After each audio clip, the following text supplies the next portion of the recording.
Good afternoon, everyone, and welcome to Wembley. We are in the Ranch in North London, Wembley, for a great game today, a Premiership game between the Bristol Aztecs, the national champions, and the Wembley Stallions, who are in their first season as a Premiership team. I'm here with Christian Canazal, who's joining me for this broadcast. He's going to be all over the field. But Christian, I know you just joined the Bristol Aztecs, so tell the people back home something about yourself and where you're from, and how did you end up in Bristol? Yeah, I ended up here just love, really. So my wife and I, we met in Spain a couple of years ago, and she had a trainee opportunity-ship at Burgess Salmon as a solicitor, and kind of brought me over here. And football is my first love, to be honest with you. It's brought me, gave me opportunities to play at American college football at Elmhurst University, and now it's brought me over here. So football has a funny way of bringing opportunities and love back into my life.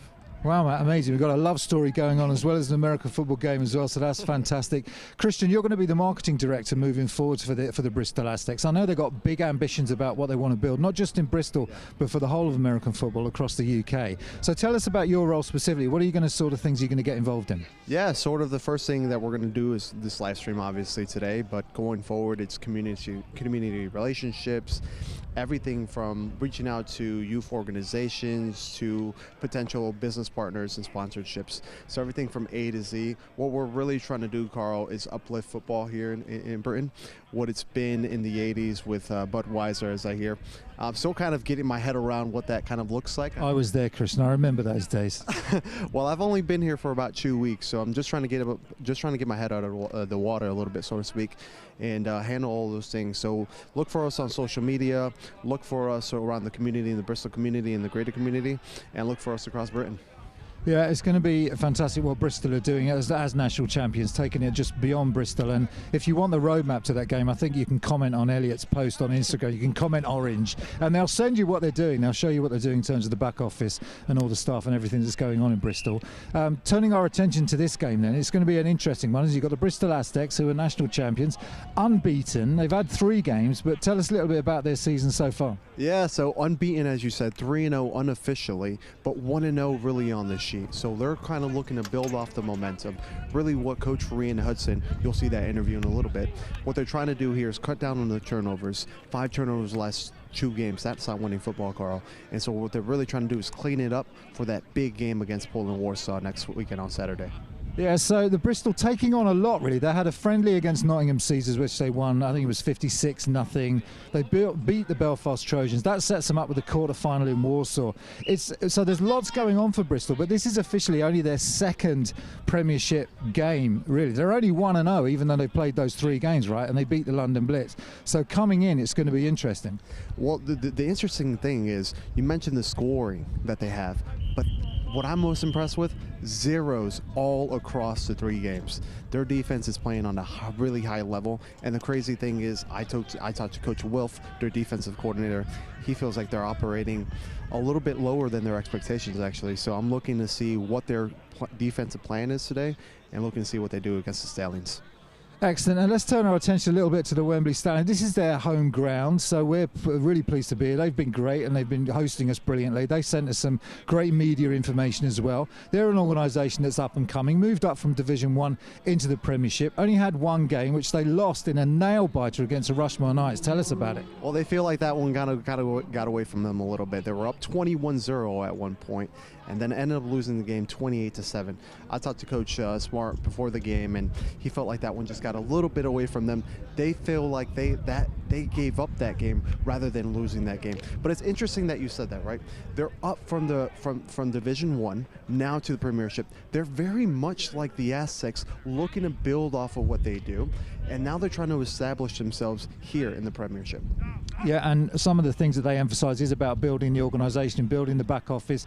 They've got a junior team, not just a senior team, so they're building the programme, and they've done a great job in getting it. Formed in 2013, but this will be the first time that Wembley have ever played Bristol, and I know from Bristol's perspective, they're always thinking every team that comes in to play Bristol now are going to be looking for that upset, or at least, well, at the moment, to score a point on them, right? And try and get that upset, try and do something surprising. Yeah, you know, once you have the Brit Bowl champions here at your home field, the Ranch, you're looking really, this is a measuring stick game for them, seeing where they're at. This is a true test of seeing where they're at. They're looking to build off the thing. Now, I talked to Coach Smart, like I said before, they're really looking for the process of the things, trying to see if everything's right, seeing if they can line up, seeing if they don't have any turnovers. Really, if they feel like they can control the line, they feel like they have a good chance today and cut over on that turnover margin. You know, football's a really simple game, Carl. If you can win the turnover battle, you can control the line of scrimmage, you give yourself a shot to win.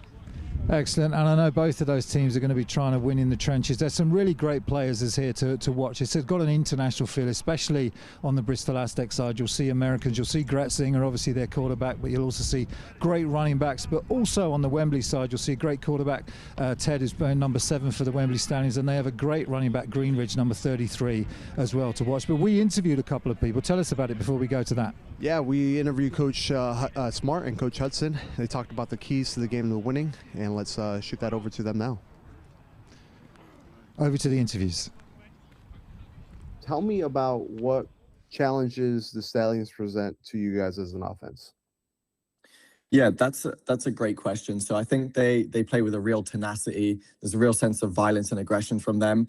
And, you know, I think that's a thing that we'll be able to respond to quite well because we have, you know, our O-line is super pedigreed. That's true. Our O-line is super football intelligent. That's true. But they're also just, they are the type of personalities you want to play O-line. Like, they're dogs at the end of the day, right? Like, it's cool with them being, like I said, a really tenacious, aggressive defense.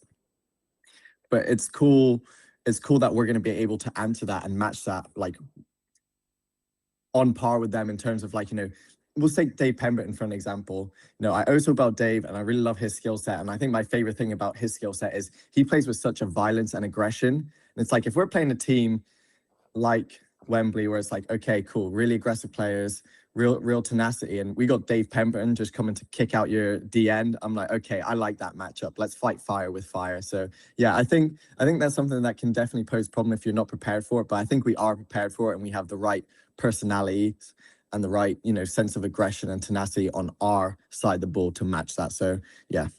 If you walk away on Sunday and say, we got better with this, what would you be most pleased with from an offensive coordinator perspective? That's a great question. What would I be happiest? So if we were to improve one thing from Sunday, what would I be happiest with? Exactly, yeah. That's a great question. I would say, well, actually, that's a really easy answer. It's kind of like cycling through the issues in my head. So last game we had 2 turnovers. We actually had 3 turnovers last game. The game before that we had 2 turnovers, and that's not really sustainable to play winning football when in 2 games you turn over the ball 5 times. So I really want us to be mindful and really consider it, and we put work into it in this week in practice of just taking care of the football. We don't want to be putting our defense in tough situations because we're giving the ball away. So I think, yeah, that would be my answer. If we come away from Sunday and we're still aggressive, we're still playing, you know, our brand of football, but we have 0 turnovers, then I would be the happiest person in the world. I think last week what I kind of took away was your guys' special teams and defense put the offense in really, really great positions and opportunities. Yeah, to score. agreed. What does that do for you and the rest of the offensive staff? That's a great question. I think it's just really empowering. It's a really beautiful thing to just know there's a group of people that got you. They're going to execute. They're going to perform. Really gives us a sense of confidence that, like, hey, man, they're doing all this stuff for us. We need to go finish off these drives. We need to go score because they give us great field position. So yeah, I think it's just a really empowering thing and fills us with confidence. And yeah, just I think it provides really great energy for the team. But like the real fun is the games when we get to go out there and test ourselves and see like, hey, how can we get better as a group today? How can, for me, how can I get better putting players into positions to succeed? How can each individual in this offense get better as a result of today? Because that's all you really want, right? Like is to be true to the process, be true to improvement, and trusting that, hey, if we're true to that process, we're true to, searching for improvements, that them results that we desire are going to come. Coach Warren, what biggest, in terms of the on-field schematics, kind of gives you a little bit of hesitancy in terms of the Aztecs offense and defense? Things like, that's going to be a challenge, but I think we have a recipe for success. I think that for me, the recipe for good football is having a good offensive and defensive line, and the Aztecs definitely have that.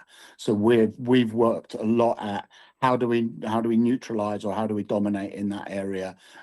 We've had a bit of a change in personnel on both our O&D as we came out of Division 1 and went to the Prem. There was a couple of guys that retired, and we're bringing in some new people. So so we know that's where we are going to win or lose the game, is in the trenches, is if we can control it on defensively and if we can dominate it offensively.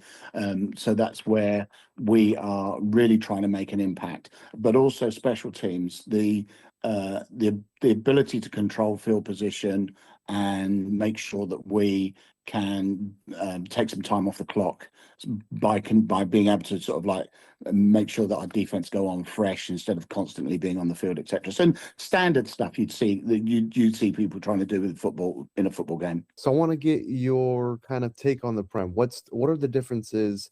What has been your experience? Only that you played one game before, but this is going to be your second one. What's that been like for you guys? When it comes to the difference between Division 1 and the Prem, I think the most important difference is speed. I mean, it's a much faster game in the Premiership, but a lot of the athletes that are playing on the rosters for all teams at different levels are pretty much the same. There's not a huge amount of difference. It's not like they genuinely spend a lot of time in the weight room or they're much better sprint athletes or whatever. There is some parity there.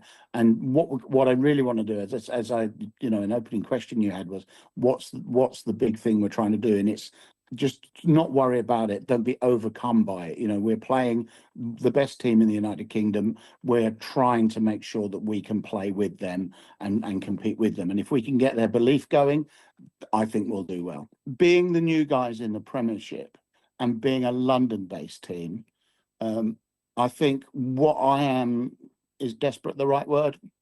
Eager maybe is the right word, to let people know that we're a very, very good organisation.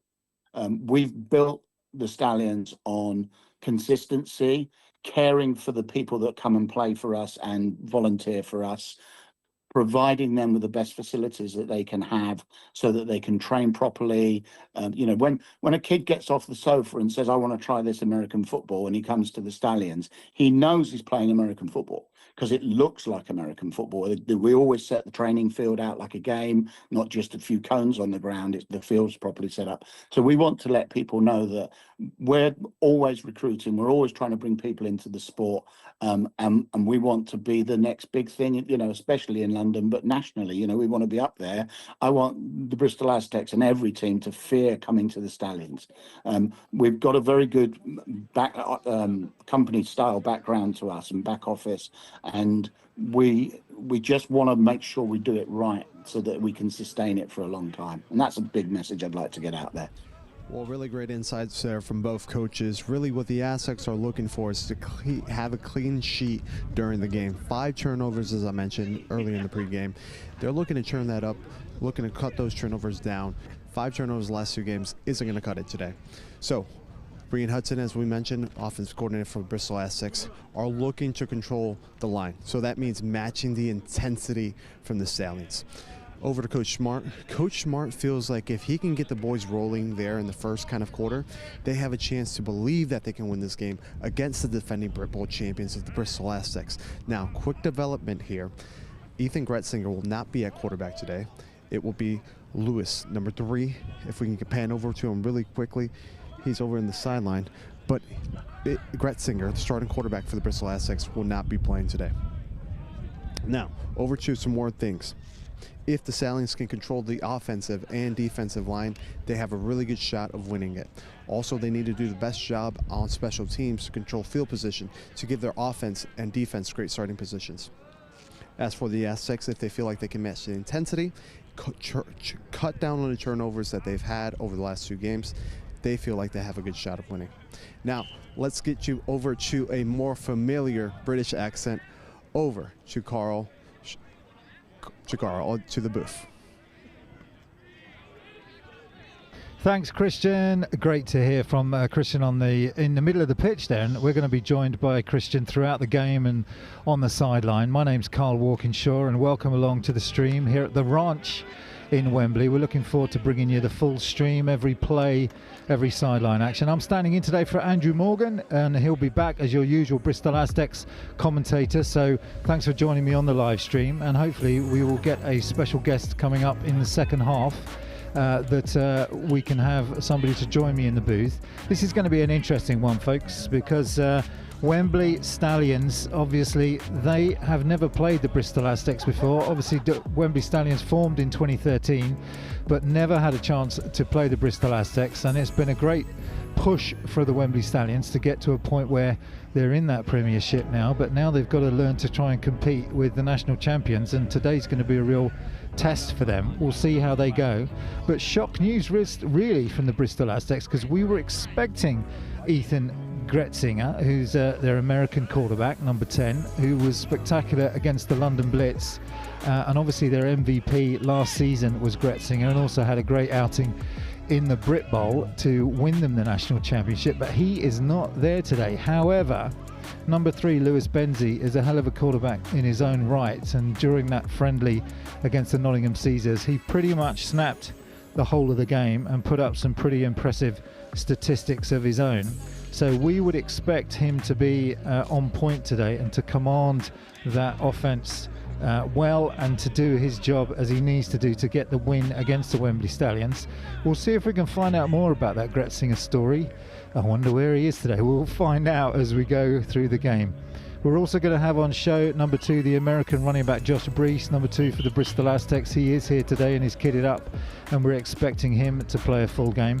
Other starters for the Aztecs will be Sean Cook, the GB fullback. He will be there playing fullback today, and then that big offensive line for the Bristol Aztecs: Keanu Ebanks, Lewis Thomas, William Bunce, David Pemberton, and Ezet El Nagmi fills that in at right tackle. We'll also see AJ Carr, number 7, who's a great receiver, and obviously scored touchdowns already in their first few games for the Bristol Aztecs. Chris Green will be out there, Sean Cook and Max Holland as well at that tight end position. And for the Wembley Stallions, we're looking forward to seeing quarterback Ted Watts come out. Dual threat is Ted Watts, number 7 for Wembley. He'll be on the field, and we're looking forward to see what he can do, as well as Aaron Greenidge, who I'm really excited to see run. He plays number 33 for the Wembley Stallions. And a couple of receivers as well, one of which, number 5, Bolu Coker, who came across from the Hertfordshire Cheetahs, who the London Stallions beat actually to get their promotion into the Premiership. So they also stole their star wide receivers, as we see the captains coming out onto the field. You can see Aaron Greenidge, one of the captains for the Wembley Stallions there, along with Johnson as well, number 94, and one of the offensive linemen, Jonathan Davis, who will start for the Wembley Stallions. They're greeted there from Sean Cook and Eddie Anamadi, and there is Josh Brees. Hello, number gents. 2. My Let's name's get down Lee. to the field. I'm the referee. This is Seb. He is the umpire. We'll be in the middle of the field. We'll try and communicate through you. Have here a coin. Picture of a head for the head, and a picture of a tail for the tail. As a visiting team, the call is yours. What is your call? Heads. Heads is the call. We have a tail, Your option? Defer. You want the ball? Which end would you like to kick from? We'll kick that way. Kick that way. If you guys want to spin round. Wembley won the toss and elected to defer. They will kick. Okay. So Wembley won the toss and deferred, which means that we will see the Bristol Aztecs out on the field first. So that's an interesting decision. Wembley want to put their defence out against the Bristol Aztecs offence and see if they can get a stop. That makes sense to me. I don't know about you, but that makes sense to me, to see if you can stop this high-powered explosive offence. Maybe you'll catch them rusty. Maybe the Wembley Stallions heard that Gretzing is not going to be starting, so they put Benzie under some pressure early on. Be interesting to see how this first opening drive goes as we get ready to get this one kicked off. There is Greenwich on the sideline here for the Wembley Stallions. Your refs today are Lee Wood, Seb Pettigan, William Marriage, Riaz Fazel and Peter Thorne. They'll be refereeing today. Back to receive for the Bristol Aztecs is Danger Man AJ Carr, and he's also got Max Holland back there, two wide receivers, a dangerous threat for this special teams unit. Special teams critical for the Bristol Aztecs, and they've been performing well on special teams so far this season. Kicker today will be Lance McBeam, who's listed as a linebacker for the Wembley Stallions, and he'll also be on the kicking duties as we get ready to kick this one off. There is another game going on as well in the Premiership today, so we'll try and keep you abreast of that, but only two Premiership games as Wembley get ready to kick this one off. Their first home game of the season for the Wembley Stallions is underway, and they try the onside kick immediately, and the Bristol Aztecs are wise to it. It is Kieran Hopley who got the ball on a bounce and managed to secure it. So Wembley Stallions coming out very early on the onside kick. You'll see it on the replay, just about go those 10 yards that's needed, but quick and alert actions from Kieran Hopley, the linebacker for Bristol, who managed to jump on it. Now, of course, the risk with the Wembley Stallions, it means that Bristol end up with a 1st and 10 at the Wembley Stallions 45-yard line going in now. So Benzie lined up, ready to go, Lewis Benzie, and he's got Josh Brees right behind him in that pistol formation. Motion now, they go heavy set left-hand side. You'd imagine it was a run from here, and it is. It's Brees off the left-hand side, and the Stallions do well to drive that one back. That's a good play from the starting defensive back, Rhys Myler, who came in. Actually, it was Lance McBeam, the linebacker, that came in to make that initial contact. You'll see on the replay here, that's great edge work for the Wembley Stallions. And so the Aztecs lose a yard on their first play from scrimmage. This time Benzie in the pistol, again heavy set to the left-hand side. Stallions stacking that line of scrimmage as well. Benzie will hand to Brees again, who will this time find a little gap, and the Stallions will stand him up after about a 2-yard gain. So 2 runs for the Aztecs and not much to show it. It is pretty windy here today. We have had some nice weather, but right now it's fairly windy, might affect that passing game.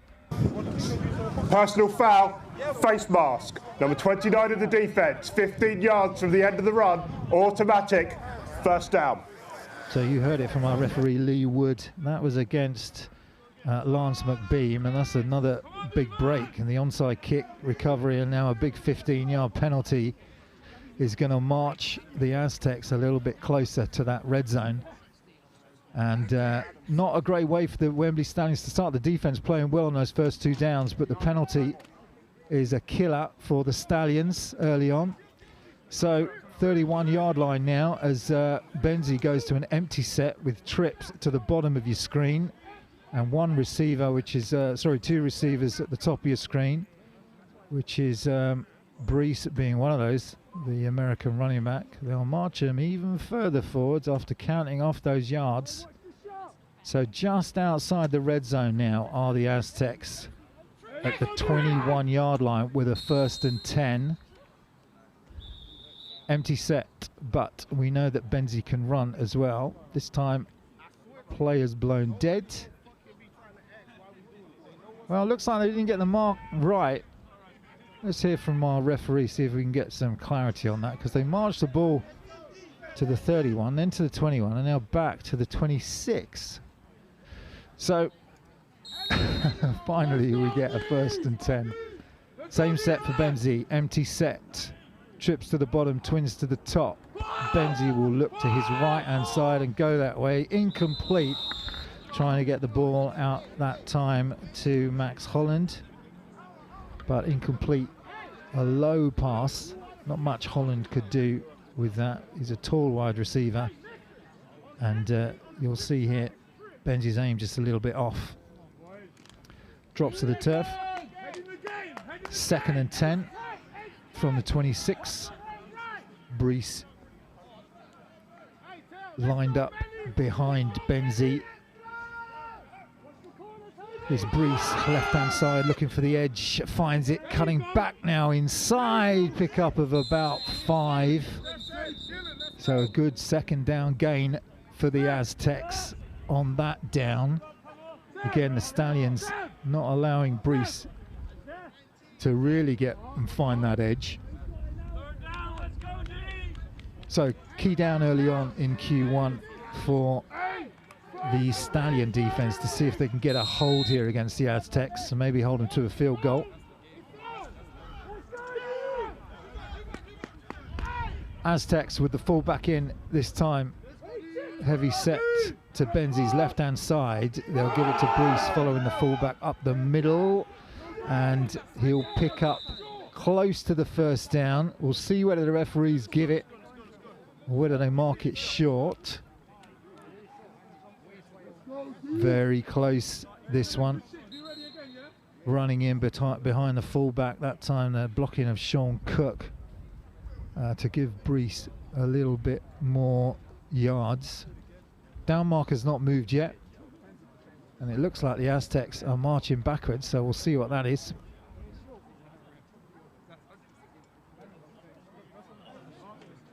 Now they're moving the yard marker. Right on the sticks now. Let's have a look at this on the replay. Nice block inside. Brees with those quick feet. First contact there, and then it was Therese Peters-Tovey that kind of pulled Brees a little bit further towards that yard marker. They're going to come out and give it a measure here.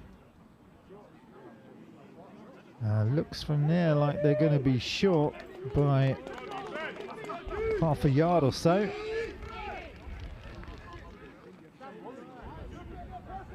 So it's going to bring up 4th down. So Stallions make a nice play on 3rd down, deny Brees the 1st down. No doubt in the Aztecs' mind, they're not bringing out the kicker, at least for this. Unless they're going to try and draw the Stallions offside is Benzi, but we'll see whether they go for the play itself. No kicker on the field. So 4th down and 1, an early chance for the Aztecs and an early chance for the Stallions to stop them. And that looks like it might be movement on the Aztecs and going back, which will bring up prior to the snap, false start. Number 71 of the offense. 5-yard penalty, remains 4th down. So the twitch from Keanu Ebanks will bring up 4th and 6. The Aztecs not going for the kick, still out on the field. 4th down again, only this time the challenge is 6 yards. Twin sets, they'll go out to the left-hand side. AJ Carr makes a cut and he's heading to the goal line. Touchdown, Aztecs. AJ Carr on the screen gets a great block on the edge and goes in for the Aztecs' first points. Stallions looked like they had him backed up on 4th and 6. But precision pass from Benzi out to the sideline, and even when you've got these Aztecs bottled up on 4th down, they've still got the explosive ability to get AJ Carr into the flat and into the end zone. This time they'll go for the kick for the extra point. Kick is up. Kick is good. So the Aztecs put 7 on the board early as a Stallions player goes down to the ground, but no foul on that one. Here's the touchdown replay. There's the block, and it's a great block by Keanu Ebanks, who got caught on the holding penalty, so him making amends for that hold. He makes the key block right there to release AJ Carr, and with that speed and vision, he is sniffing out the end zone and straight in for 6. So the Aztecs on their opening drive score with AJ Carr. It was a short field for them, just a 45-yard drive. And the Stallions had their chances on defense to get them off the field. On 4th down they hold, but on 4th and 6 they can't stop AJ Carr. Now it'll be interesting to see how the Stallions respond as we get ready for the kick from the Aztecs.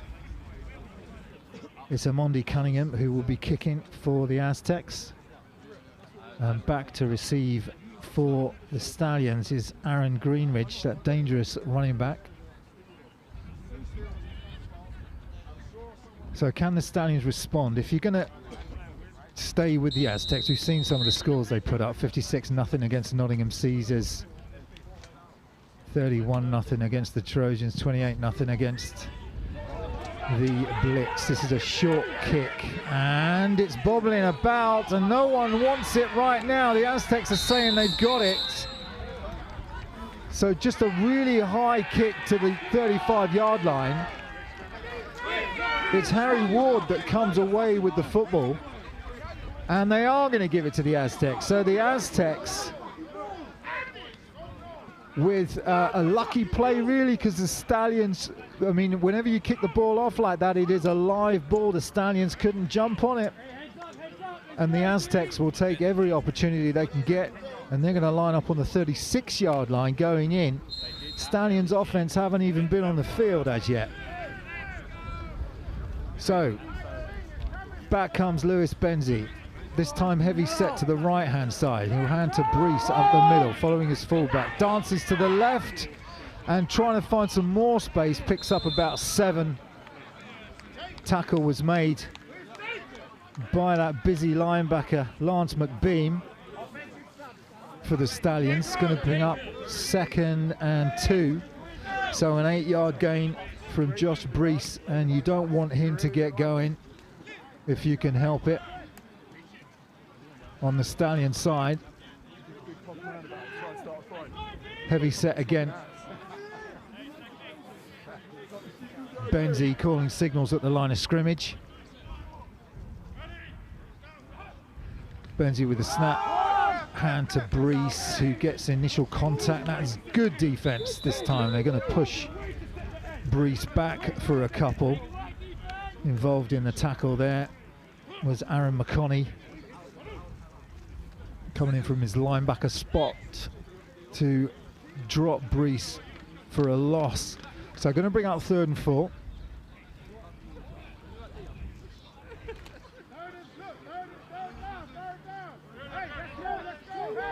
Can the Stallions get these Aztecs off the field and get their offense on? Let's go, Pablo! Twins to the top of your screen, bunched quite wide out. They'll hand to Brees up the middle. Benzie not throwing a pass yet. Brees looking for the sideline, but bumped out of bounds. Stallions do a good job stringing that one out. Andis Meme, the defensive lineman, pushing Brees out of bounds. Trying to find that edge, and you've got to be disciplined as a defense. You can see 11 there initially bounces Brees to the sideline, and then it's good pursuit from their linebacker, Will Roman.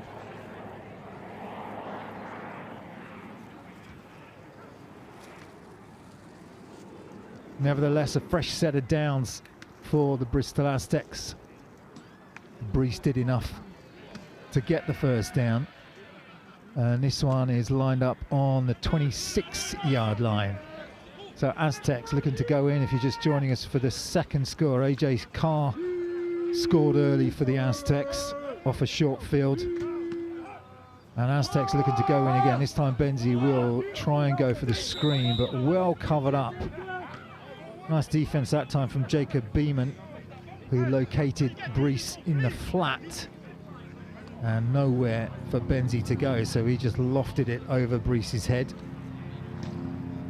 2nd and 10.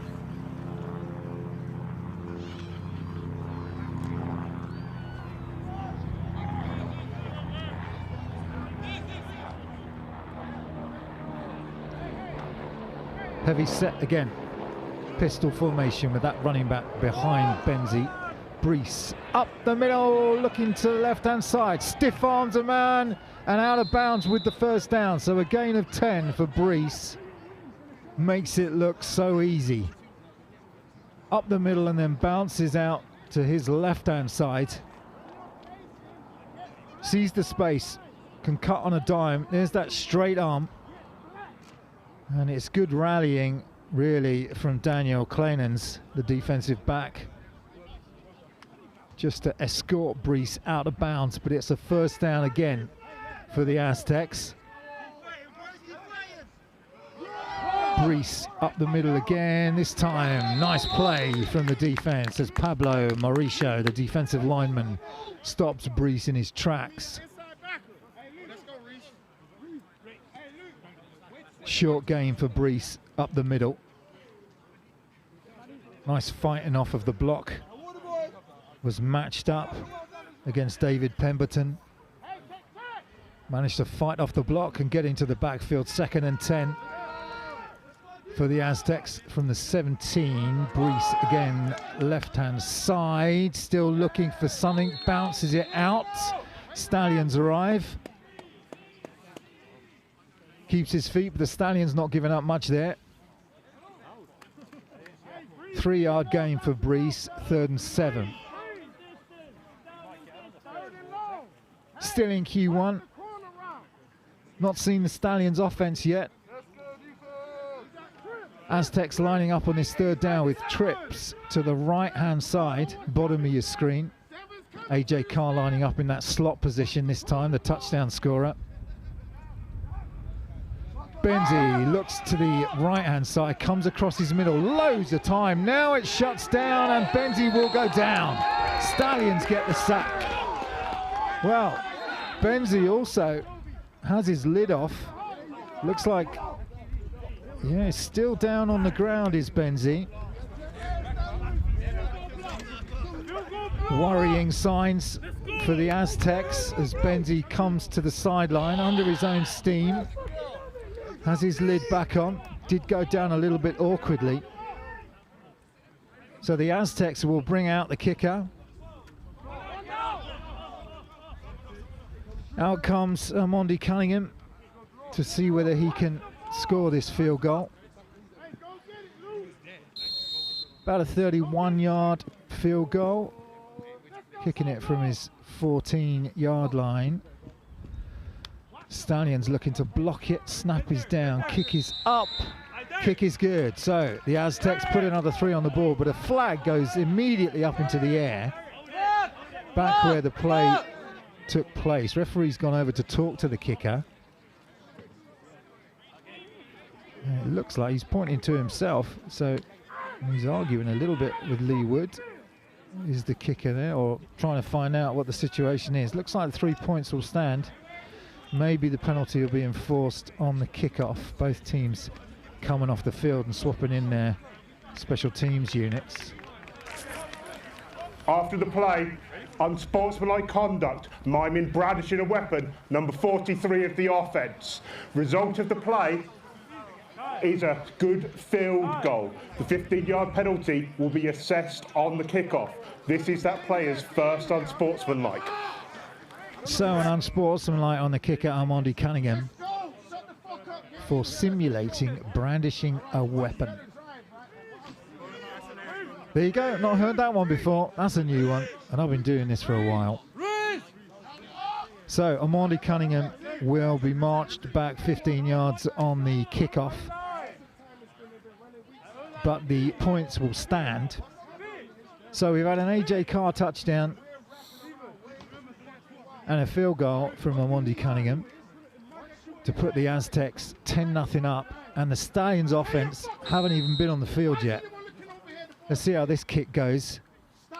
This one is going to go deep and towards the sideline, and that will trickle out of bounds, so that'll be an illegal kick. The flag goes down, trickled out of bounds at the 26-yard line of the Stallions, and they'll now get a choice of whether they want to re-kick or whether they want to take the ball.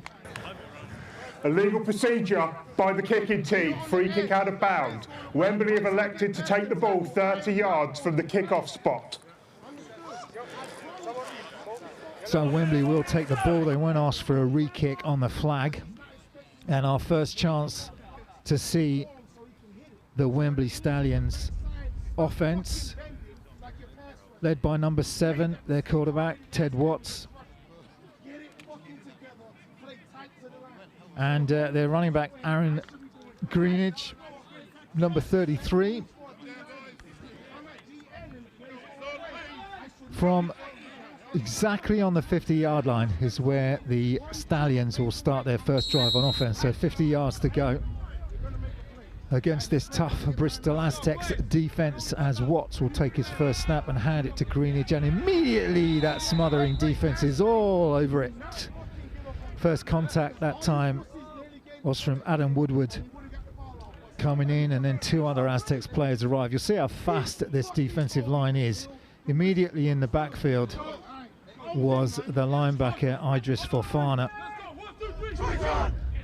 and that's the way it's been for teams playing against these Aztecs. It's been really tough to make yards, let alone score points. So Ted Watts now finds himself behind the sticks on second down. Watts drops back and incomplete. Trying to get the ball to his receiver, Lawrence Wild, incomplete. And just like that, 3rd and long for the Stallions. 3rd and 12, there's the incompletion. Really nice tight coverage that time from Xavier Gabriel Delamaldi.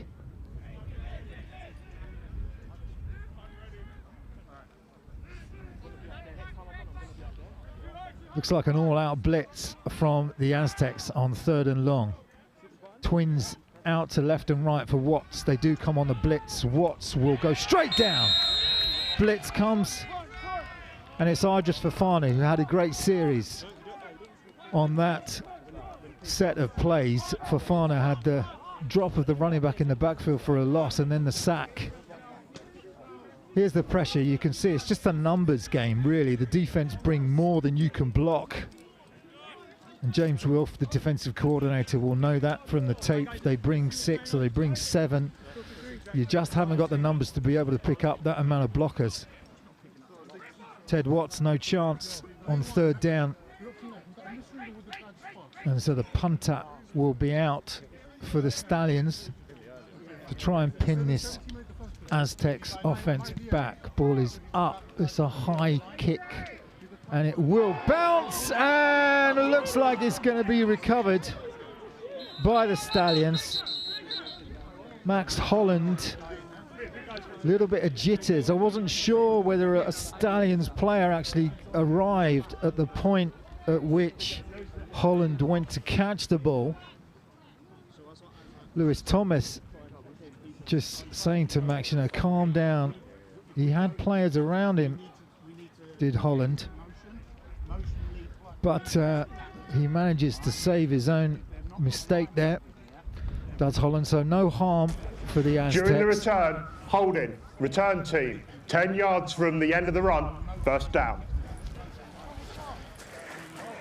So no turnover, but there is a flag on that. That will march him 10 yards back. So the Aztecs will start this drive from their own 20-yard line. So 80 yards to go.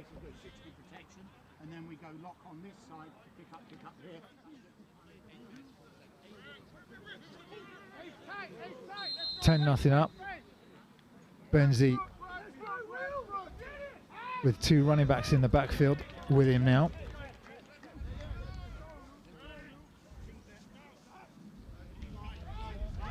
He'll hand it off, and this will get right over the left-hand side. The Stallions are saying the ball came out. And we're waiting for the signal from the Fumble referees. recovered, Wembley, first down. Turnover for the Wembley Stallions. Big play. It was Sam Hodge on the run. Counter play, turns one way, goes the other. Tries to bull rush his man, and ball comes out right there. Great play from the Wembley Stallions defense. It's Terezi Peters-Tovey on the recovery. Didn't see who caused the fumble, but there was a big collision there, and that's a massive turnover from the Wembley Stallions, who have a chance to get straight back in this game. Just 10-0 down, still Q1. Two backs in the backfield now with Watts. We've got Abrahams and Greenidge back there flanking him. Greenidge in motion. Watts with the option to pitch it, but he'll go to the air, over the top and intercepted! And out of bounds. Eddie Adamardi right there to pick the ball off. It was tipped initially. Watts had an option to pitch it to Greenidge, decides to throw it. Here's the roll to the left. Decides to try and get his tall receiver out there. But Adamardi right there after Dwyer couldn't bring it in. Unlucky play for the Stallions in some ways, but whenever you tip that ball up into the air, as Dwyer did, you're going to have 11 defenders who are going to be getting to that football as they're taught to do. And Eddie Adamardi makes a great play with the quick hands. So the Stallions get the turnover, and the Aztecs get it right back on the interception. And we'll start this drive from their 10-yard line. Benzie with an empty set, and he'll hand it off to Brees, left-hand side, patient and looking for the edge. Bundled out of bounds, gain of about 5. Daniel Clinans again getting him to the sideline. There is the offensive coordinator, Rian, on the sideline, the architect of this powerful Aztecs offense. And there's Brees. Clinans has had to make a couple of plays. When your defensive backs are needing to make tackles like that, you know your defensive line and your linebackers not really getting there as you would hope they would. 2nd and 6 for the Aztecs. On their 15, motion this time for Benzie from the fullback. Go to the flat. There are Stallions players there, but Brees showing a quick feed, and up the sideline, Brees is going to break it to the 40. Knocks the table over on the sideline. Showing that blistering pace that Brees has got. Whenever he touches the ball, he's a threat. Just a simple little long handoff. Nice and safe. Gets a good block from his fullback, the Great Britain fullback Sean Cook, with the block that releases Brees up the sideline. And finally it's Will Roman that comes over for the Stallions to bump him out of bounds. That takes the Aztecs to the 40-yard line, still in their half. This time it's a screen to AJ Carr, who makes a move and down the sideline for a pickup of 6. So the Aztecs beginning to get that offense moving with plays to their superstar athletes. Benzie just using the flats really well. It's AJ Carr with a move right there to get a little bit more yards. If you give them any space at all, the Aztecs will exploit it, as it brings up a 2nd and a long 3. This time, handoff up the middle, and that's not going to get too many yards. Sean Vaughan with a bit of a change up in the backfield. If you've got Brees for pace, and then Vaughan can come in with a bit more size and power to run between the tackles. So it brings up about 3rd and 4.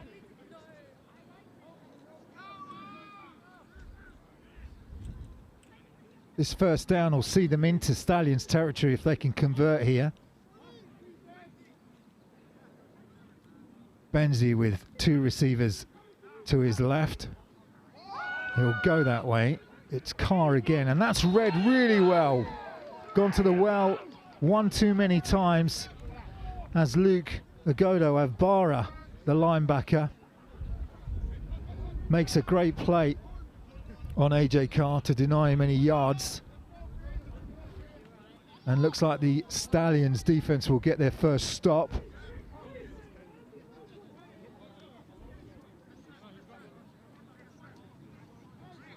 Fourth and 4.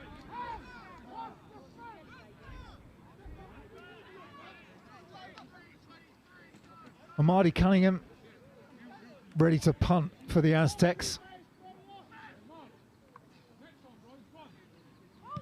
2 receivers back. This one will be a short one and out of bounds at about the 33. So no chance for a return, and the Stallions offense will get back on the field. So just 10-0 in Q1. An AJ Carr touchdown and then an Amadi Cunningham field goal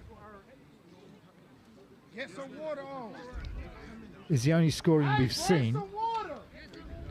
Been interesting in terms of the turnovers, 1 apiece now. Aztecs coughed it up on a run. Stallions threw an interception. So we've had 2 turnovers, both deep in the Aztecs half. Stallions will start this drive on their own 38.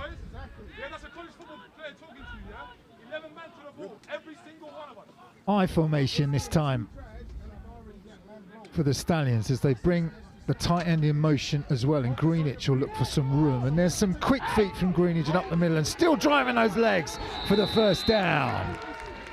So the Stallions get something going through the I formation. Go back to basics. Here's the run up the middle, some good blocking. And look at this drive from Greenwich. This is why I've been impressed with him in the early part of this season and all through last season. That dominant run that the Stallions had in Division 1, it was Greenwich that won the MVP for that season, and you can see why. Great strength and power to push the Aztecs back. First down now, right at the 50-yard line for the Stallions. Greenwich again, but they smother him at the line. Big defensive lineman coming in there. And we're just waiting for that player to get up off the field as you look at the well, you were looking in the huddle of the Aztecs. Now that's a sight to see. So Greenwich has come limping off the field after this play. And that's number 96, TJ Ajoya. And he is a big man. You can see him right there in the middle of your screen. And Greenwich had to carry the full weight of him on his back. And Greenwich has come off limping. So Watts will go to his running back on the right-hand side. So the running now is Abrahams. Davin Abrahams picking up the slack as Greenwich has gone off. But no gain there. In fact, he'll lose a yard. See how quick this defensive line is. They actually run a blitz to the side that the run is coming in. They've been a little unfair on the mark. In fact, they're going to change it. You can see there he did get a couple of yards. So it's 3rd and 8 now for the Stallions.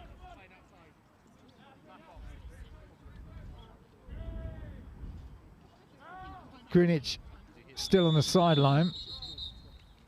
So Abraham's in the backfield. Whistle blown. Play is blown dead. Prior to the snap, timeout. Wembley, they're first at 3 minutes and 8 seconds. So Coach Smart, you can see on the screen there, brings his Stallions over. Coach Smart is the head coach as well as the offensive coordinator here for the Wembley Stallions. Wants to talk this one over. Greenwich went out injured, so they don't have an option to go to him on this play. They've got Abrahams in the backfield. Greenwich is on the sideline, and he is walking up and down, trying to loosen up that ankle to get him back into the game. You've got Greenwich on the sorry, you've got Davin Abrahams and Joshua Hippolyte, the two running backs in the backfield now in that I formation behind Ted Watts, the Stallions quarterback. Aztecs with 6 or 7 on the line. Now they drop a linebacker. This will be a play action with Watts rolling to his right hand side and using his feet to get close to the sticks. Not quite there, but maybe he's thinking he'll get another chance on 4th down. Now this is what Ted Watts can do.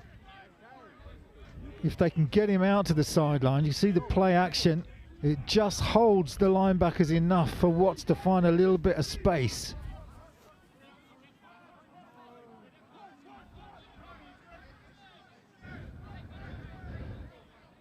It was Chen Abassi that got Watts out of bounds a little bit earlier than he would have liked. You can see Watts there explaining to his head coach, Smart, there what happened.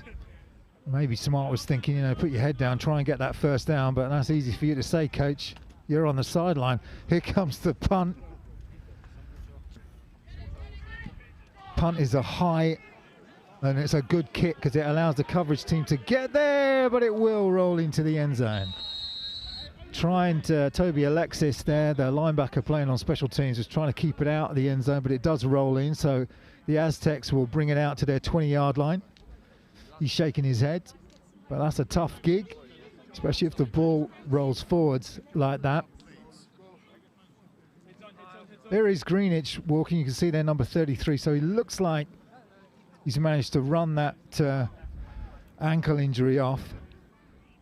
Aztecs then, we're still in Q1, so still time for the Aztecs to do something in Q1. But then we'll play the percentages as that one is picked, and the Wembley Stallions are trying to get it to the end zone. That is picked off by the Stallions defense, and it is Adam Higgs, the defensive back, who was in just the right position to make that interception.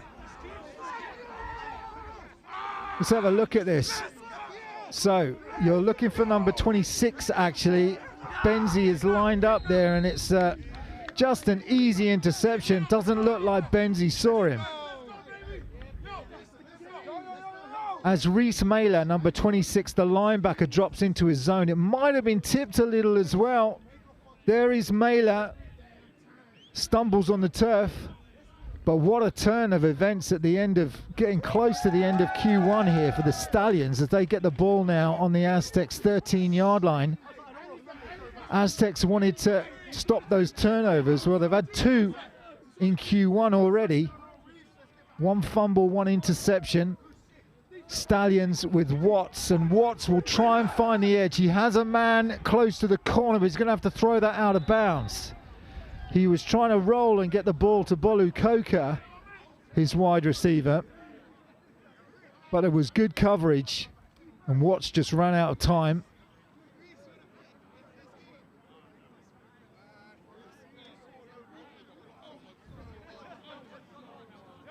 So the Stallions with a great opportunity here. No damage done, just an incomplete pass for Watts.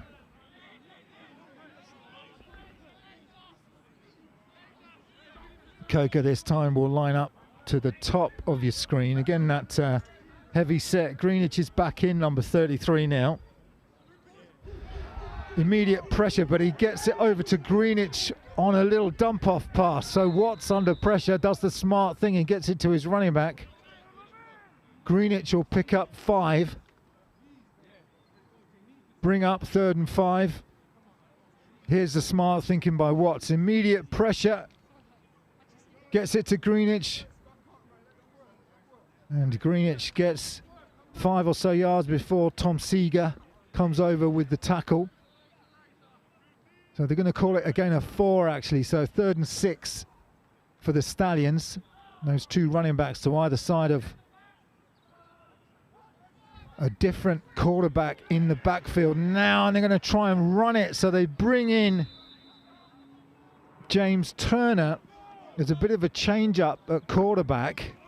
Watts goes off, Turner comes in. Obviously they like Turner's size maybe to get something going between the tackles as a running quarterback, but the Aztecs so tough to run on. No gain for the Stallions on that play, but it does give them a chance to maybe put the first points on the board that the Aztecs will have given up this season. Low snap, and it looks like that is going to be no good. So the Stallions can't convert on the field goal, having got the turnover.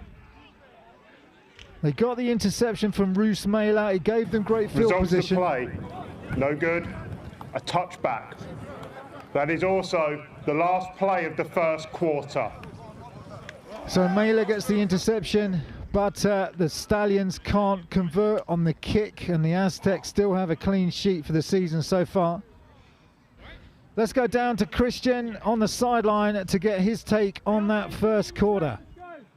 Carl, thank you so much. That was one of the strangest first quarters that I've ever seen in my entire life. Multiple turnovers on both sides of the team, both sides, Aztecs and Stallions, and yet the score is still 10-0. As we saw there, they had it deep in Aztec territory, but weren't able to come away with a touchdown or there with the field goal. Unlucky there. 10-0. The game should feel like it's like 28-0, 30-0. It's a strange one. The weather's weird. The opening kickoff, an onside kick, very, very brave of the Stallions. Unlucky, didn't end up coming away with it.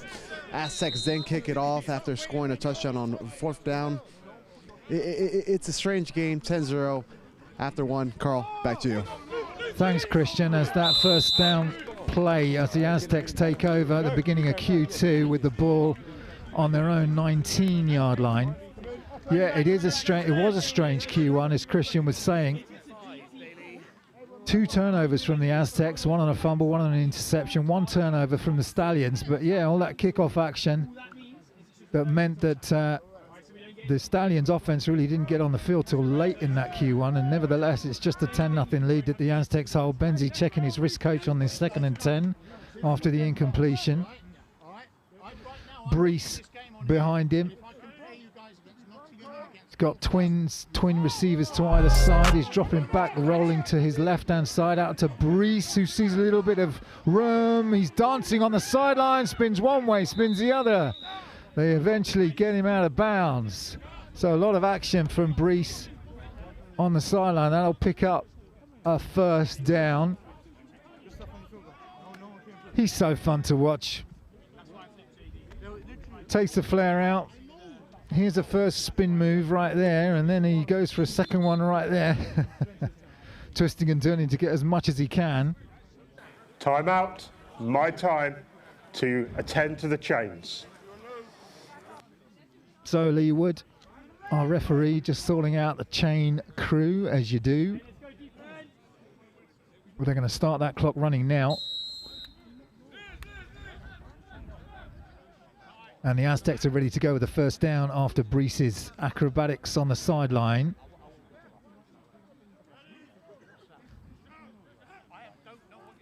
Benzie back to throw, goes to the sideline, caught, and first down. Good reception made by Tom Bowering. Nice tall receiver, great target for Benzie. So many weapons that this Aztecs team have. Saw the defensive back was playing off slightly, so Benzie just making the decision to go to Bowering. Result of the play, first down. Timeout, my time to attend to the chains. Well, a couple of back-to-back timeouts for referee to sort out the chains, so maybe they're having a problem on that sideline. We'll have to keep an eye on that. Yeah, it looks like some sort of damage to the chains. That sometimes happens if you get players that bash into those chains or rip the chain out from the flag, and you've got to stick it back in. Our BAFA referees sorting that out, and the chain crew helping out there to get us back on. back on track and ready to go with this first down. Aztecs driving. Nice catch from Bowering, gives them another first down. 3 yards away from the Stallions territory now. Motion from AJ Carr, kind of orbit motion. They'll give it to Brees up the middle. That's a really good play from Tyrese Peters-Tovey, the linebacker for the London Stallions, who tracked Brees down. Not distracted by the motion. Linebacker stays strong in the middle. Slows him up. Other Stallions arrive. Loss of half a yard. Good defense from the Stallions on that play.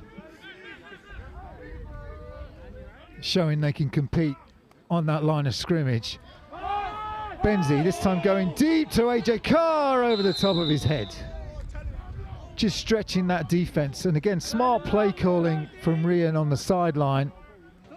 Because if you have a defense that's crowding that line of scrimmage and playing the run really well, then what you want to do is stretch them and just say, well, you can crowd the line of scrimmage, but then we will try and attack you over the top. And maybe that gives your running backs a little bit more space. So 3rd and 11. Benzie. Stallions are coming on a blitz, a corner blitz. Benzie finds time and throws it away in the end. Really good coverage from the Stallions. They came on a cornerback blitz. There's AJ Carr, who was the intended wide receiver, but not a chance for him to catch either of those balls on the last 2 downs. Coverage that time was from Steph Atska, the defensive back for the Stallions. Here's the throw over the top. No chance. 4th and 11. Aztecs on the field to punt.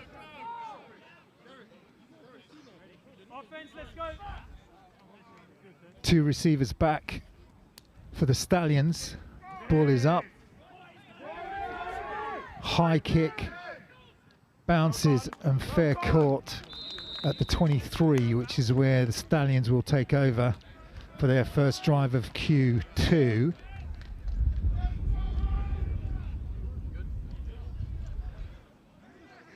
There is the playmaker on that drive that stuffed the play of the offensive line of the Aztecs, Peters-Tovey, who made that tackle in the backfield to set up that 4th down. And the Stallions defense hold firm at the beginning of Q2. Still a 10-0 game. Everything for the Stallions to play for.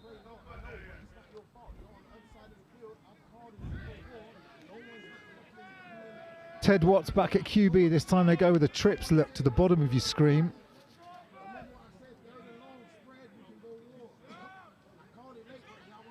Aztecs threaten blitz off the edge. It's a run up the middle, and that's going nowhere.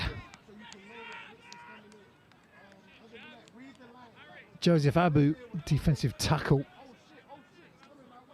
stood his man up. You'll see the big guy right in the middle of the action there and just gets a big right hand. And that's great defensive tackle play when you've got a guy of that size and strength. Really tough block to make if you're a Stallions offensive lineman.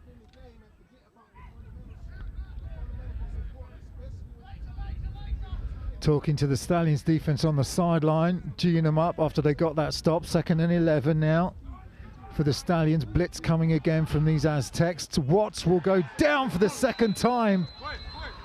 I'll see you at the quarterback, say the Aztecs. Down goes Watts. 3.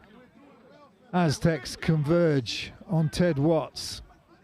You'll see Wilford, the defensive coordinator, really bringing a lot of blitzes against this Stallions offensive line, and it's just so tough for Watts to get any time in the backfield. You choose who you want to give that one to. I'll give it to Kieran Hopley, number 56, who was in quickly from his linebacker position.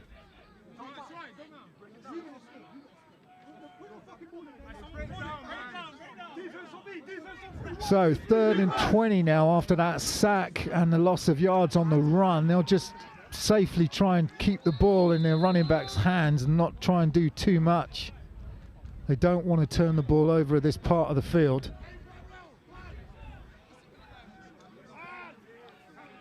That time Idrissa Fofana again in the action. Gets contact. And the Aztecs are swarming defense, as they have been all season long, still finding ways to make it difficult for an offense to get anything going. 4th down, difficult punt. Punter lined up on his own 2-yard line.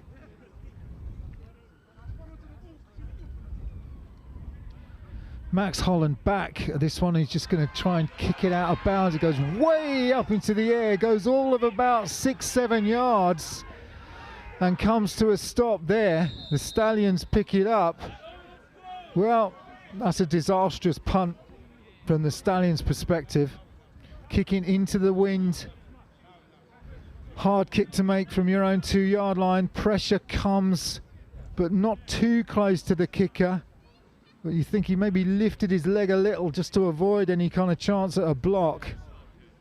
And that ball literally went about 7 yards. So the Aztecs will take over with great field position at the Stallions 27. Benzie to Brees up the middle. Good stop at the line of scrimmage. This was one of the things that Coach Smart talked about.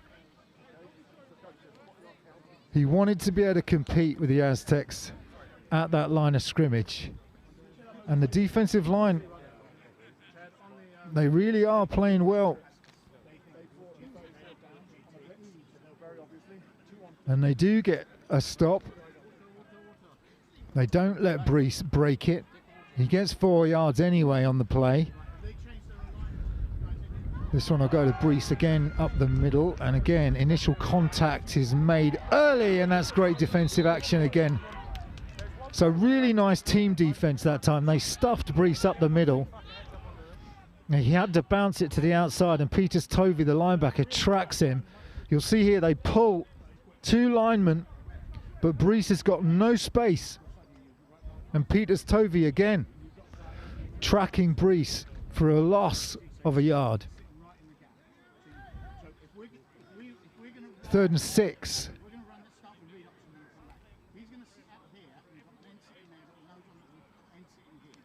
For Lewis Benzie.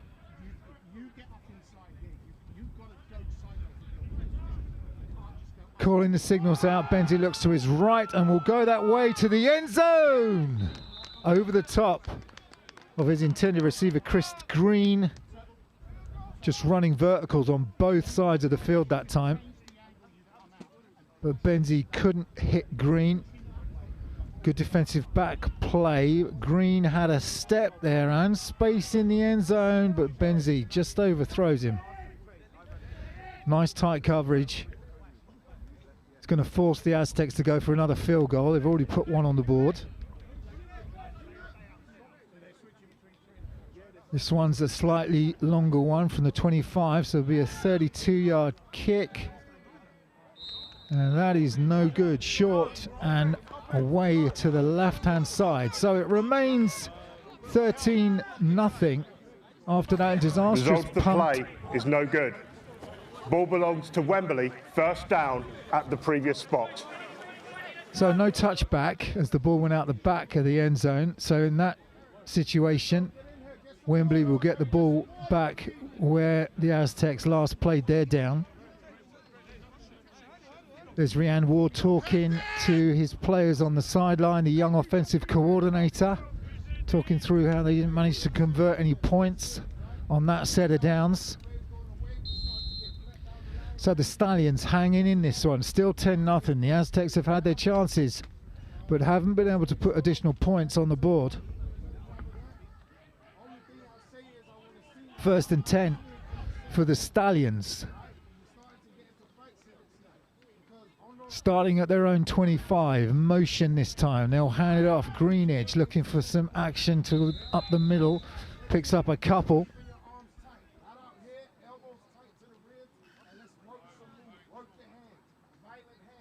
Going back to that I formation and also bringing the tight end in on a kind of trap block. Couple of yards pick up.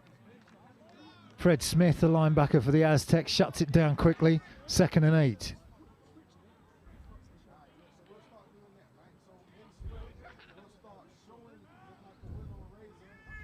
Blitz from the Aztecs. Watts just backpedaling and just gets rid of it. Doesn't want to give up another sack. No chance. So difficult to get anything going in the passing game because here comes that blitz right up the middle this time and straight through that B gap.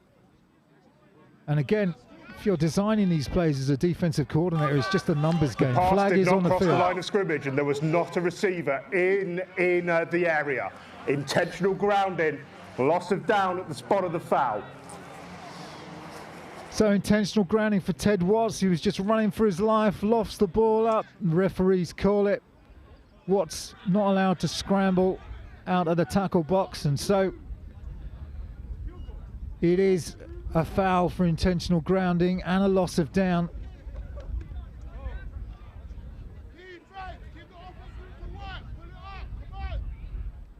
So 3rd and 20 now for the Stallions on this drive as this smothering Aztecs defense just continues to do its work this season.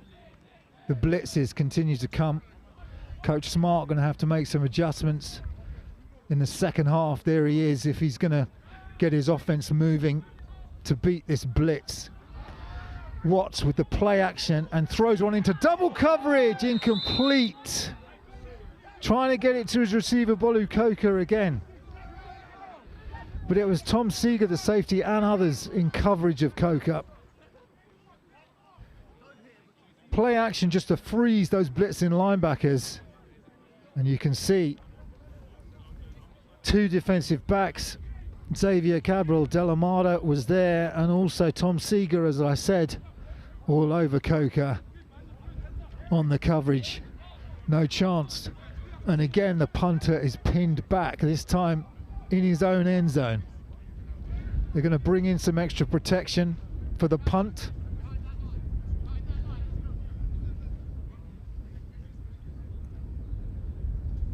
Aztecs will look to bring the pressure. Low snap. It's a fake. He's going to try and run round to his right-hand side, and there is literally nothing there. Well, interesting place to run the fake. We don't know whether it was. It was Lance McBeam who's back there punting. There is McBeam. He gets a low snap, has a look, and maybe he felt like that was going to be blocked and he was just going to take his chance. As I say, the Aztecs have been bringing pressure not just against the Stallions offense, but they've been bringing pressure on these punts as well.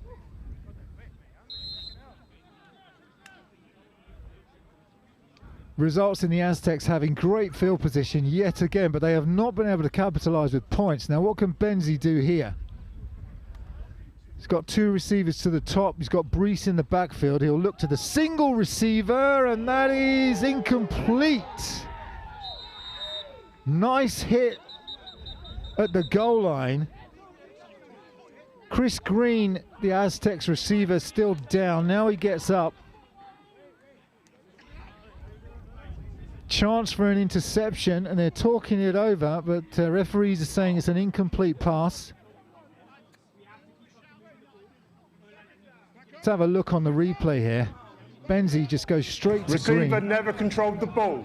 By rule, the pass is incomplete, 2nd down. Really impressed by the linebacker, Therese Peters-Tovey, who puts the lick on Green as he catches that ball. Back to the live action, 2nd and 10. This time, Brees up the middle, looking for the end zone. Touchdown, Aztecs. Give it to Brees, straight up the middle. Big hole from that left side of the line. And Brees takes it in for the Aztecs' 2nd score.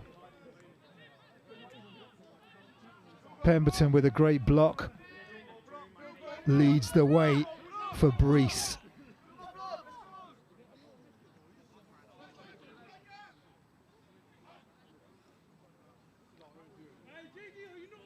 Here's the extra point attempt for the Aztecs. Kick is up. Kick is good. So the Aztecs take a 17-0 lead as we get well into this Q2 through the running of Josh Brees. 1 touchdown to AJ Carr, 1 to Josh Brees. There is the touchdown from the American standout. Here's from the reverse angle. It's Lewis Thomas there, actually, you can see on the block to clear the way for his running back. Great side of that left side of that offensive lineman, so strong all season long. This only officially the Aztecs' second Premiership South game. Got a 1-0 record coming into this, having beat the London Blitz 28-0. Now up 17-0 against the Wembley Stallions. Stallions have had their chances, competed at some points during this half. But the Aztec strength beginning to take hold as we get to the end of this second quarter. Aztecs will kick it off again.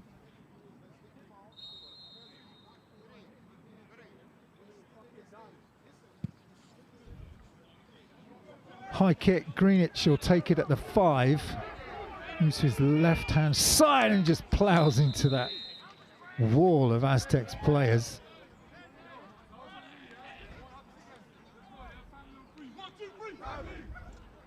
Tackle made by Braden Bice, the fullback, playing special teams. Out come the Stallions, who really need to get something on the board if they're going to stay in touch with this Bristol Aztecs team. Otherwise this could quickly get out of hand for the Stallions. Windy day here. Difficult for the Stallions to get something going on the passing game, and that pressure been relentless from this Aztecs defense.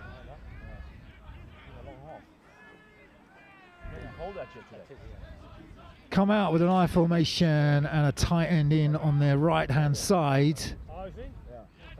Handoff, fumble, ball on the ground, Aztecs recover. Just a poor exchange, and it's Mateus Nudelman, number 22, the defensive back, who jumps on it quickly, and the Aztecs take over again. Fumble, recovered Bristol at the 19-yard line, first down. That was the first run we've seen from Rian Akinyede, the running back, who's in the backfield, and he just can't secure the football. So the Aztecs with another turnover and another opportunity to put some more points on the board before the end of this first half.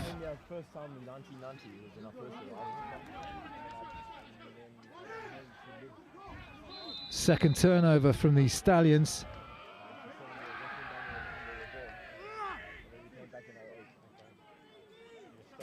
Celebrating with Noodleman on the sideline there.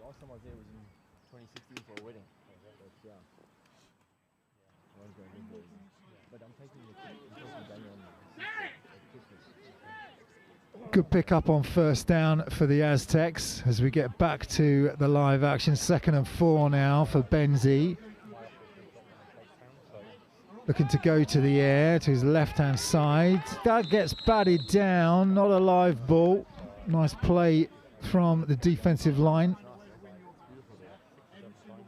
Benzie was trying to get the ball to Tom Bowering.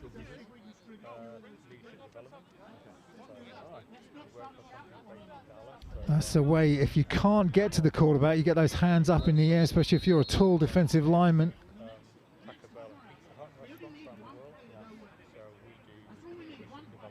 That's Johnson that batted the ball down. Let's hear from the ref. Timeout, Bristol. They're first at 6 minutes and 50 seconds. So still plenty of time in Q2. 6 minutes 50 left to go.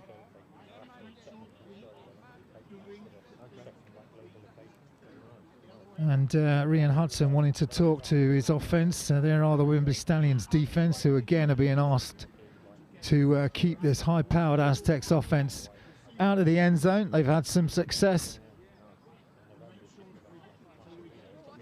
They've had an interception. They've had a fumble recovery. But the Aztecs relentless in terms of the field position that they've been able to do. And when you've got a defense like the Stallions who have to defend such a short field against such a tough offense, it's a big ask for them again and again. Third down. Rian Hudson took the timeout. We'll see what he's dialed up. He's just going to hand it off to Brees. He's going to try and find something. And great tackle to bring Brees down short of the sticks. Steph Atzka, we called his name a couple of times today, tracks Brees. I think this is going to be short of the first down. There's the nice tackle there. Just get hold of his left ankle. And it will be short of the first down. So it's 4th and 1. Benzie's going to stay out there. They're not bringing out the field goal unit. Hudson trusting his offense to get the yard. Brees up the middle. And looks like he will get the yard he needs. Initial forward momentum will give him that yard, I think. And they are giving him the first down. So the Aztecs keep this short drive alive. Here's Brees on the first down. Again, Lewis with a great block on the trap to give, Lewis Thomas, number 63, giving Brees that chance to play up the middle. Lewis Thomas, winner of a couple of different Brit Bowls, played for Great Britain, now with the Aztecs. Such a great offensive lineman to have, so much experience on that offensive line.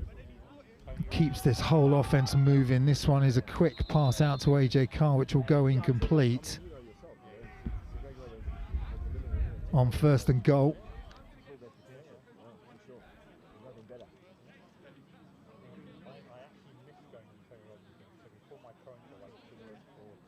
Bit of pressure from the Stallions, and Benzie just throws that one to the dirt.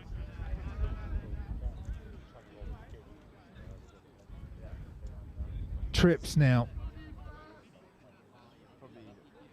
The single receiver is Chris Green.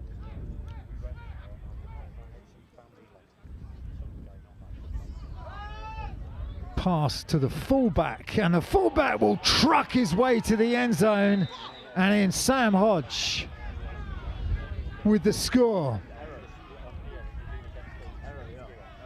Play safety. They have him playing some offense. They had him playing offense last week.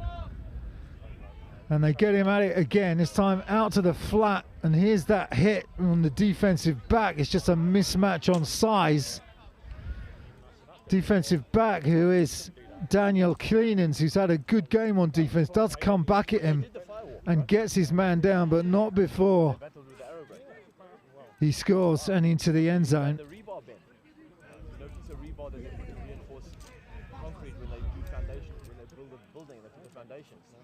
Well, actually, they're not going to call it a score. It's going to be short, so they'll give it him again. Bouncing off a tackler and pushed back, so the Stallions hold him firm. That's even more frightening than the firewall. Yeah, because it's 10 millimeter of rebar steel in your neck.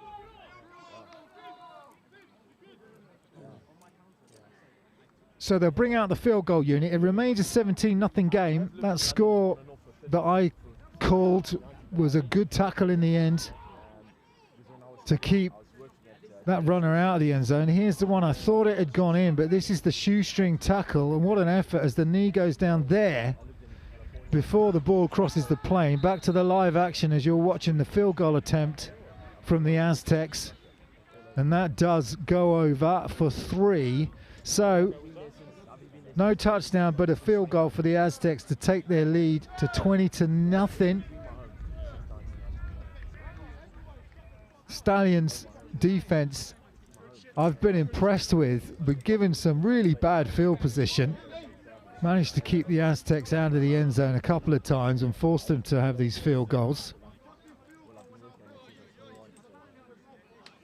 There's wide receiver Chris Green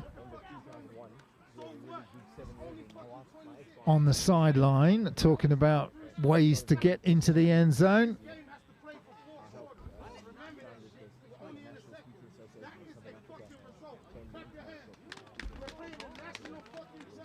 Stallions looking to get some motivation going on the sideline, and also I can hear them talking to the offensive unit on the sideline to try and get them G'd up for this next drive and next series. Still some time left in this Q2 to make it count, as the kick is a deep one, and this will just roll into the end zone for a touchback. No chance at a return. Monty Cunningham with a nice kick and 2 field goals to his name today. The Aztecs again with a relaxed feel on the sideline. That's Joseph Abu, number 79, that big defensive tackle who made a play on the previous series. This time they're swapping those tackles to keep that defensive line fresh.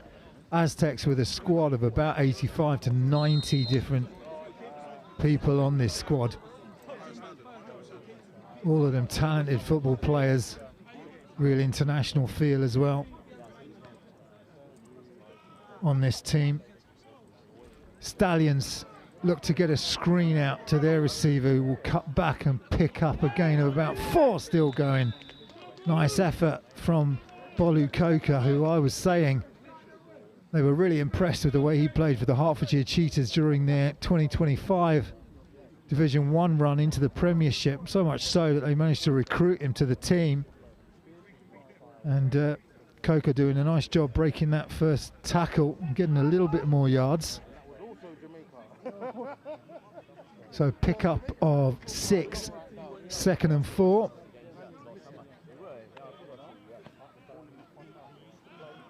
Ted Watson shotgun, takes the snap. Again, quick play out, which is what you need to do, but that's not going to pick up much, if anything. Matt Eisenhower, the tight end.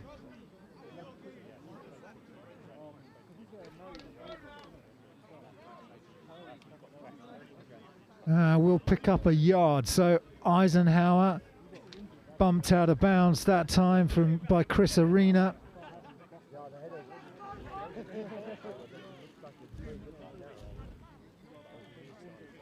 Watts with a 3rd and 4 for the Stallions. Again, looks to his right-hand side. Now over the top, and again, double coverage.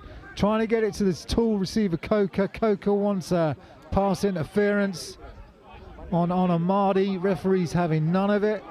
Can't see any flags on the field. Both teams petitioning the referees. There is Coker saying he was held. Closest man to the ball was Chris Arena, the cornerback for Bristol. Stallions still out there on 4th down. Have to take some chances now.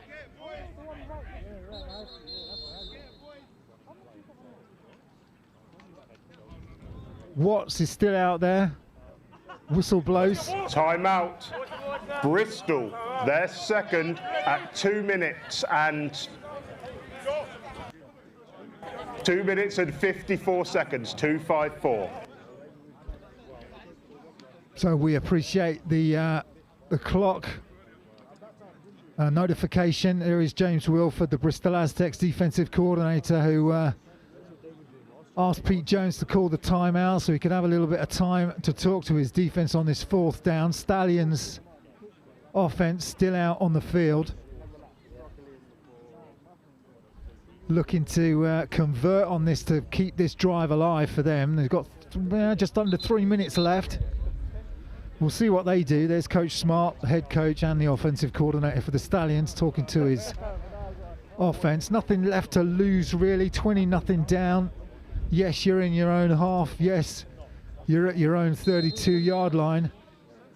But there's less than 5 yards to go, so we'll see whether they try and draw Aztecs offside and get the cheap yards, or whether they will actually run a play. They will run a play. Watts will go quick to his receiver, right at the sticks. We'll see where they mark it. Really nice design play, just a quick out to Lawrence Wild for the Stallions. And they will move the chains, so nice job by the Stallions.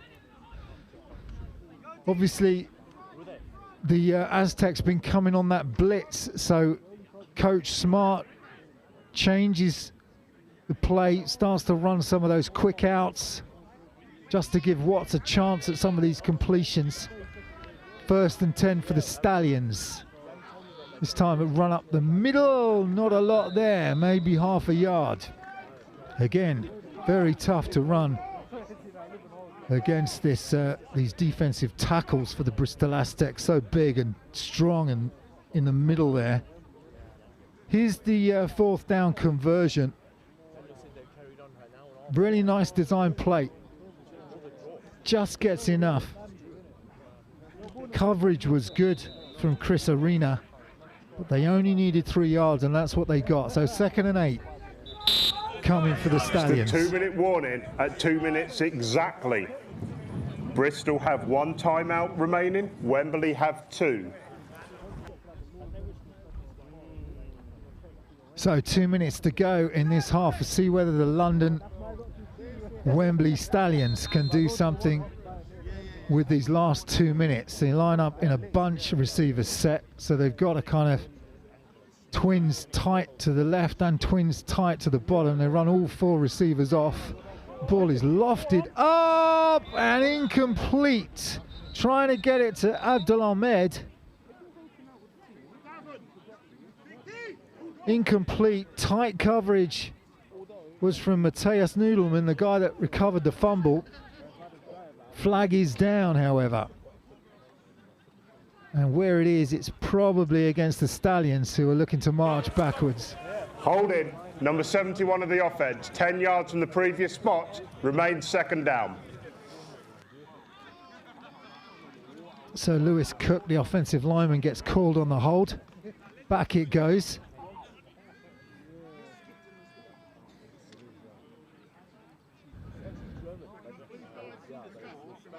Second and 20 after that penalty.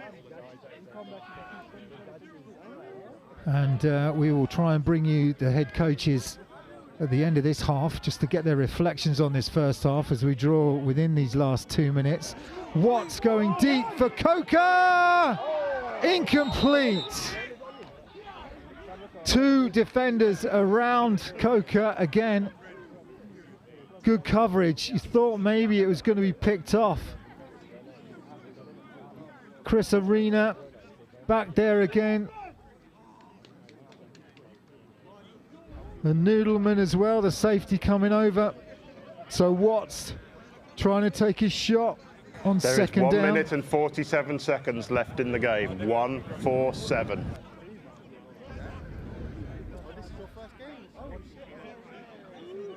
Apologies, in the half. 1:47 left in the half. So after that incompletion, the Stallions still with about 3rd and 20, maybe 3rd and 19. 2 backs in the backfield. Watts will check with his offensive line. This one's a run up the middle, keeping it safe on 3rd down. They took their shot on 2nd. Flag goes up. Aztecs player down, and it looks like the Stallions player has been marched off the field. Davin Abrahams, referee, showing Devon Abrahams the way to the bench.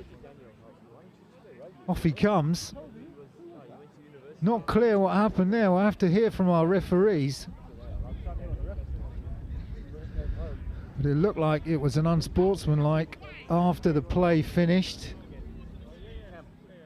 And Lee Wood will clarify for us. After the play, unsportsmanlike conduct, number 30 of the offence. That penalty is assessed after the down, half distance to the goal, becomes 4th down. Correction, 15-yard penalty. So 15-yarder, we'll see if we can catch it here. Here's the run up the middle. It didn't go to that running back. And then there's the play there. It's just a push off. So it's Davin Abrahams who gets called on the push off against the Aztecs defensive lineman. Well, It's fourth in a London taxi ride now for the Stallions, so they've got a long way to try and punt this. Again, the punter backed up close to his own end zone. Kick goes up. Again, it's short. This wind is really whipping that football, and it takes an Aztecs bounce. And maybe inside the 10-yard line. So unlucky for the Stallions, both in terms of the field position that they've been given on these punts, but also the wind is just driving from that end of the field. And they've had to kick 3 of those from really in their own end zone. So Coach Smart with everything to do at halftime to try and rally the troops, as the Aztecs will get the ball. We'll see where the referees mark it. Close to a minute left. Aztecs 20-0 up. During the kick, holding by Bristol, as this is a post-scrimmage kick enforcement foul. It is enforced 10 yards from the dead ball spot. First down, Bristol. So a break for the Stallions, otherwise Bristol would have had that line within the, the Stallions 10-yard line, but as it is on the penalty, it'll line up at the 19-yard line, which is where the Aztecs will have a chance to go into the end zone again before this first half comes to an end here at the Ranch in Wembley, North London, for this encounter between two teams that haven't played each other before. Aztecs with a stranglehold on this one already, 20-0, looking to see what they can do with about a minute left. Benzie will go over the middle. AJ Carr, touchdown! Aztecs, they strike right at the end of the half. Simple as that for the Aztecs. You give them a shot like that, it's a 19-yard touchdown. We'll see AJ Carr lining up in that slot position just across the middle. Nobody there to cover him. Not quite sure who it was. There were two safeties back there, but AJ Carr split them both. Benzie puts it on the money. Precision action from the offense of the Aztecs when required to put the nail in. And the extra point is nailed as well. So, right at the death, the Aztecs put on another 7 points. Here is that touchdown again. You'll see AJ Carr running that slant, 3 steps, runs inside. Defensive back beaten. Quick feet, quick hands, and quick reactions from Carr.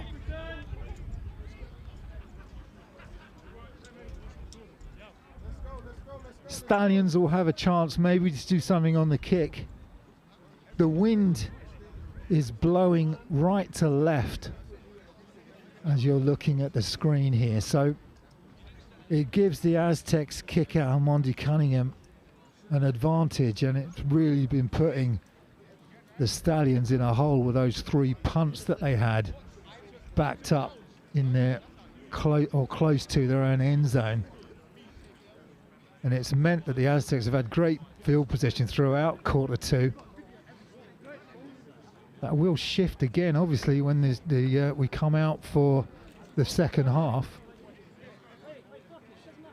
But maybe the weather will as well. You never can tell.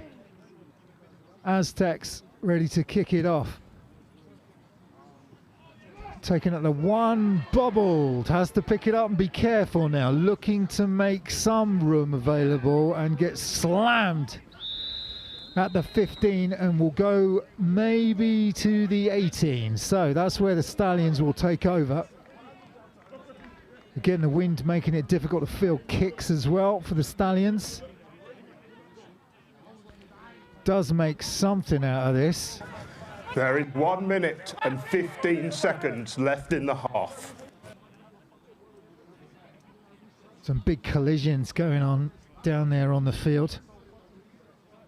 It was Roman Barat, the linebacker, number 41, coming in, that took the brunt of that run from the Stallions' return man. So the Stallions on their own 18 with 1:15 left. on the clock. Ted Watts has been taking his shots to Coker, who's his tallest, quickest receiver. This time he'll hand it off to Greenidge. Greenidge with some space on the left-hand side. Greenidge trying to find the edge and out of bounds. Pick up of 15 for Greenidge, who shows some of that athletic ability that he's got. Nice play. Aztecs expecting pass, and then Greenidge finds the corner right there.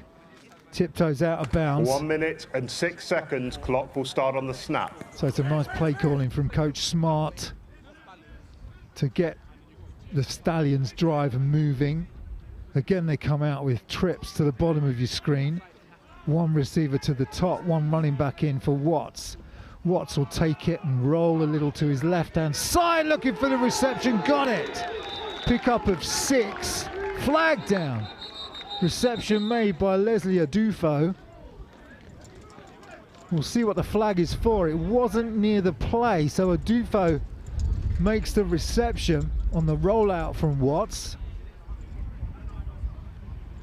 But it looks like it was other side. After the play, on sportsmanlike conduct, 97 of the defence. That penalty is enforced 15 yards from the end of the run. Automatic first down. At the option of Wembley, the clock will start on the snap. So big, it's Ramari Bennett, number 97, who plays defensive line. They call the penalty on him. So the reception yards go in the book for the Stallions. There is exactly 1 minute remaining in the first half. So with 1 minute to go, the Stallions are going to get marched into the Aztecs half, and they'll get a set of downs that will start at the Aztecs 43-yard line going in. So can the Stallions get something on the board with a minute to go? Sideline here for the Stallions, trying to give their offense some energy now. Watts takes a low snap, looks to his right, rolls under pressure. More pressure coming, has to get rid of it. Sideline, catch. Stallions noise level begins to rise. Catch made by Lawrence Wild. So Ted Watts doing a good job rolling to his right, finding Wild on the sideline on the comeback pattern. Pick up of 8, 2nd and 2. Stallions having to move quickly. They've got 2 timeouts. Watts drops, huge amount of pressure, and perfect play call. It's Greenidge on the screen, left-hand side, and he's bumped out of bounds. So smart play calling from Coach Smart. He's seen the blitz a number of times, and so he calls the perfect play call, which is that screen. However, Greenidge has gone down on the Aztec sideline. He had a little niggle earlier with his ankle when he had to take the full brunt of it. As the clock was already stopped, there is no charged timeout. So it's an injury timeout, but it won't be charged to the Stallions as the clock was stopped. They'll move the chains, but more importantly, they'll check on their player on the sideline just as the Stallions begin to get things moving on offense. There are 35 seconds remaining on the game clock, which will start on the snap. Snapper and holder and kicker warming up for the Stallions on the sideline should it come to that. The Stallions will hope that they can get things moving and get into the end zone without having to resort into a kick. Ted Watts comes back onto the field with the play call from his head coach. Getting closer are the Stallions. There is Pete Jones, stood right by the down marker. And there is Abdul Ahmed, who was the injured player on the Aztec sideline, now managed to make his way over back to his own sideline. And there is Greenidge. There is the tackle on Greenidge, which put him down. And Greenidge is now, you can see him there on your screen, middle of the screen. He's had a couple of knocks on that ankle. That was a great run from him, finding the edge. Burst of about 20 yards. To get the Stallions down to the Aztecs 25-yard line. Greenidge again will try and run it off. He'll have the half-time to get some treatment. Watts back, first down, blitz coming, Watts goes down again. They get him behind the line of scrimmage. This time it's George Rhymes. Been a standout player for UE, now playing for Bristol Aztecs. Big, strong linebacker, and that might put a... Timeout. Wembley, their second at 26 seconds. Stallions have to call the timeout to stop the clock on the sack. It's the worst thing you can take as an offense when you're driving and you've got, you know, less than a minute left, because you lose the down and you lose the timeout as well. There is Rhymes coming off the edge, comes off with speed. I don't think Watts saw him. He was too busy looking at the danger he had coming up the middle, and this is the smothering defense that the Aztecs run. They'll bring pressure from different angles, and that's why they've been so difficult to score on so far this season.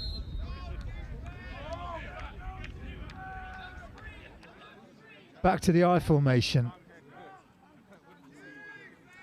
No greenage on the field. Watts rolling, trying to escape the pressure from Rhymes again, and he'll just throw it out of bounds. Has the presence of mind to get rid of it, could feel the footsteps as Rhymes, relentless on 2 consecutive downs, gets the sack and then gets the pressure to force Watts to scramble. Running out of time now for the Stallions and running out of downs. There are 20 seconds remaining in the half. 20 seconds in this half to see whether the Stallions can claw back a touchdown. Coker lined up at the slot position. You see him there, number 5. And it's Abdul Ahmed, number 2, at the top of your screen. This time Watts will roll and look for a catch, and intercepted by the Aztecs, picked off by Xavier Gabriel de la Mada.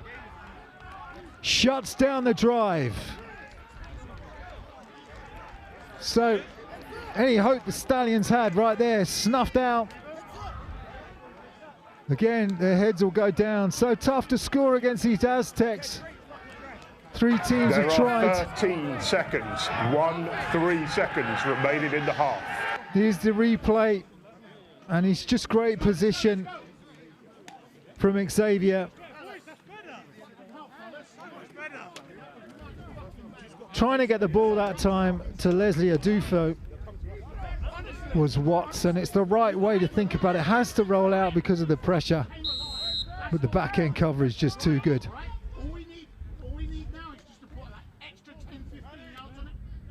See what Bristol do here, and then Stallions will bring some pressure, and Benzie will go down. So the Stallions get their first sack on the board.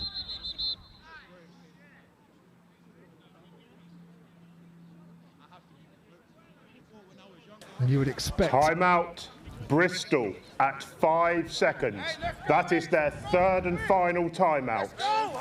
So Bristol take the timeout with 5 seconds to go. And they are relentless down here in Bristol. They don't stop playing. If there's time on the clock, they will run a play. You don't see them take a knee often. They keep the pressure on from one start whistle to the end whistle.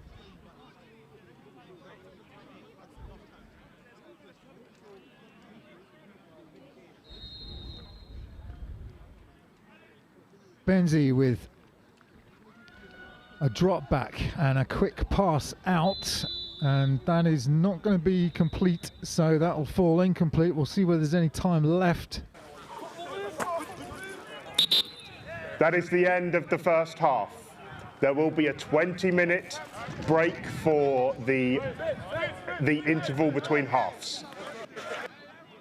So at the end of the half, the Bristol Aztecs have shown their dominance here at the Ranch in Wembley. It's 27-0 to the Bristol Aztecs. We're going to go down onto the field to catch up with Christian and see whether we can rattle up some interviews with the head coaches just as they go in before they speak to their teams. Thanks, Carl, for throwing it down. Coach, you guys got it going there the last drive. Tell me what happened there at the last play. We just needed the guys to settle down, and they've done that now. I think they'll be ready for better play in the second half.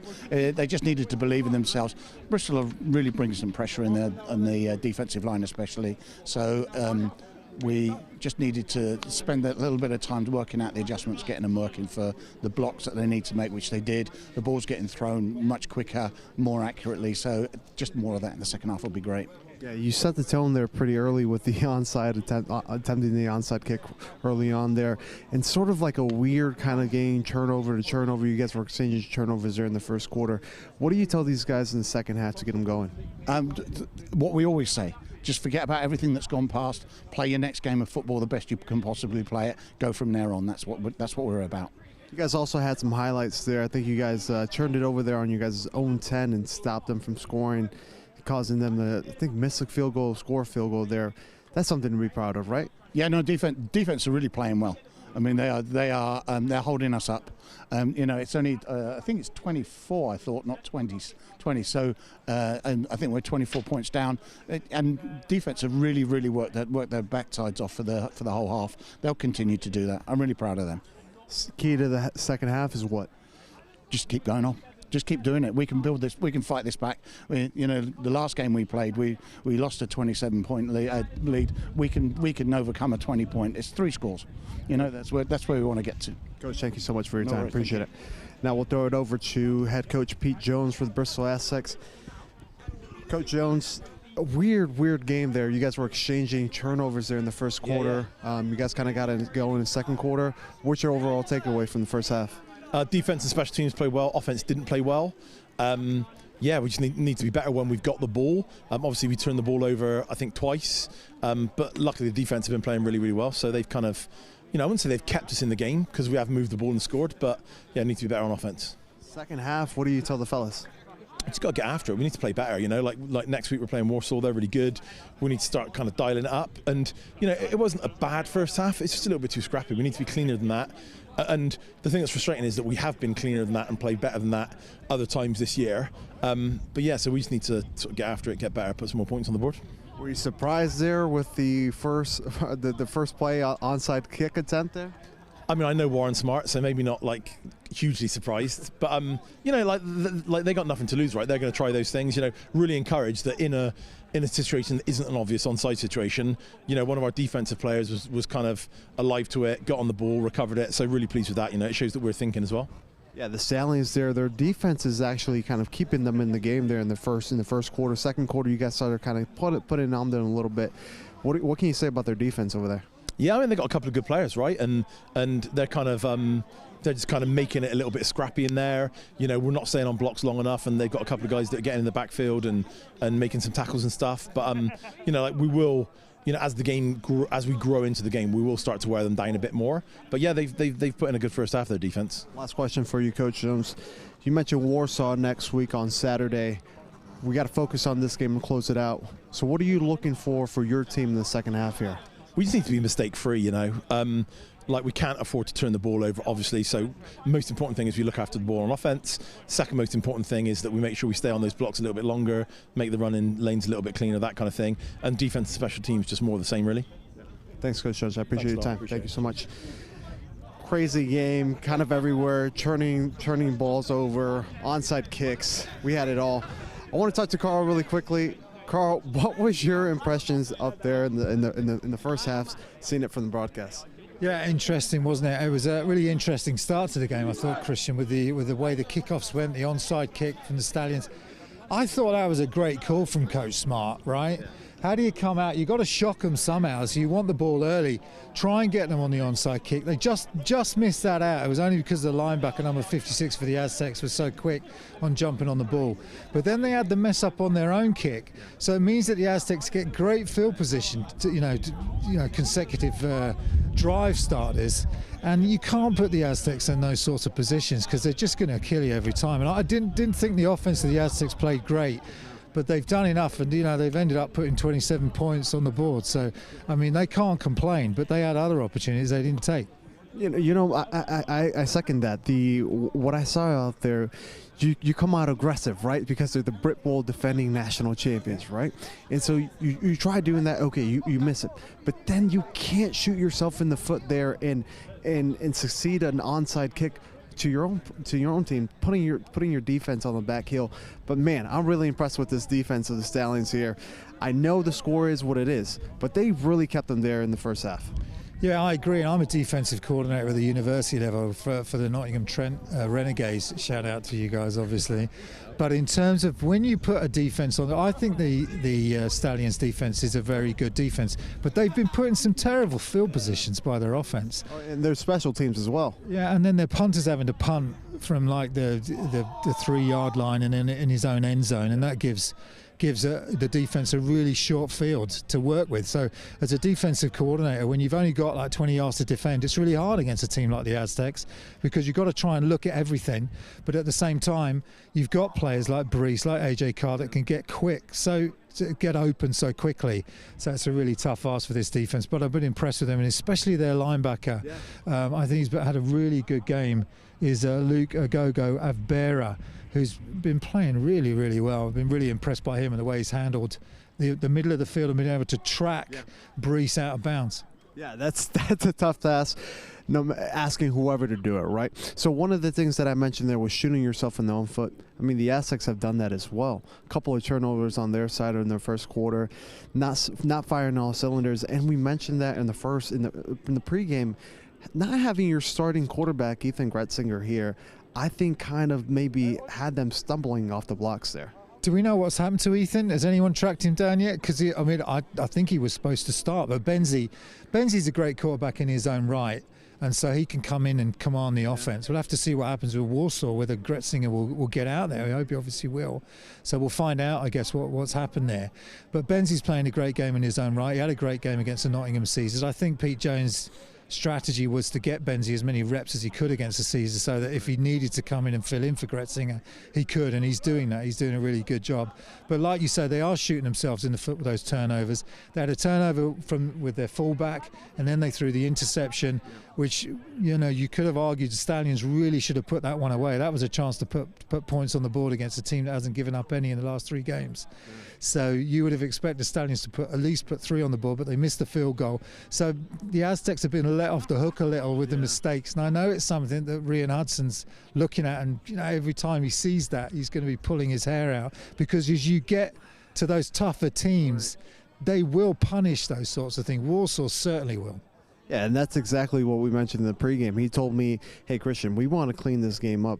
Having 5 turnovers in the last 2 games, and now they got 7 in the last 3.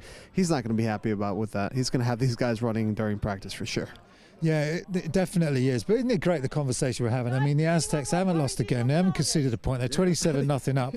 And yet we're talking about the mistakes they made. And this is the type of standard that the Aztecs set themselves, right? It is a standard. This team was built really to defeat the Manchester Titans and the London Warriors, right, in the last couple of seasons. They couldn't turn the corner. They did turn the corner last season. And now it's about nuancing what they've already got as they move to that next level in Europe. So you can't fault them. The types of conversations they're having in sideline are bang on. They're never complacent. Even though 27-0 up, they're like, too many turnovers. We need to tighten. Every time I hear Pete Jones speak, it's always there's more to fix. We need to put a few things right. He's never complacent. Well, let's talk about some of the things that they have done right? The defense is stepping up when their offense is just doing a couple of turnovers there in the first half. And then there at the very end, when finally the Stallions get the ball rolling, when they're firing all cylinders, they come up with a huge interception there to close out the first half. Yeah, Xavier Adamada, I think his name is, came in with that interception, and the Stallions were just beginning to get things moving. Greenwich, with that great run to the edge that put them in good field position to maybe get some points on the board. But like you say, they shut it down, and this is the thing. That's what great defenses do.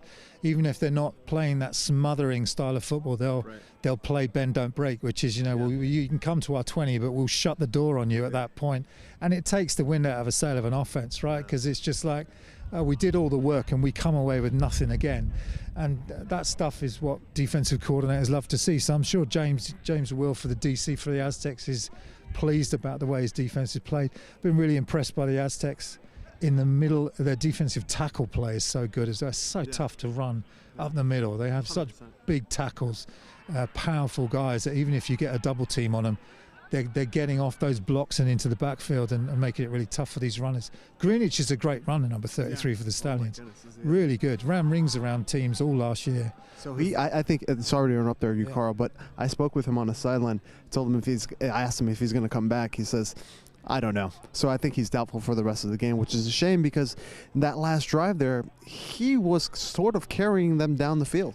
Yeah, he took a couple of hits. He took one in the first quarter on his ankle, and you saw him limp off at that point, and he had a big defensive tackle draped on him, a 300-pound guy just crushing into the ground, and then he also got hit on the sideline here. So if we don't see him in the second half, they'll have to rely on Abrahams coming out, who's a good runner, but he's not of the same caliber as Greenwich. So we'll see what the Stallions can do. But just towards the end there, they were beginning to make some plays with the short passing game, which I thought was what Coach Smart really needs to go to, because the blitzing's been so heavy from the Aztecs. Yeah, it looked like a left ankle injury from what I saw. He took off the shoe, kind of had an ice pack going on that. So doubtful that he'll return. But speaking of Coach Smart there at the very end, he thinks maybe that they got a chance to come back. 27 down.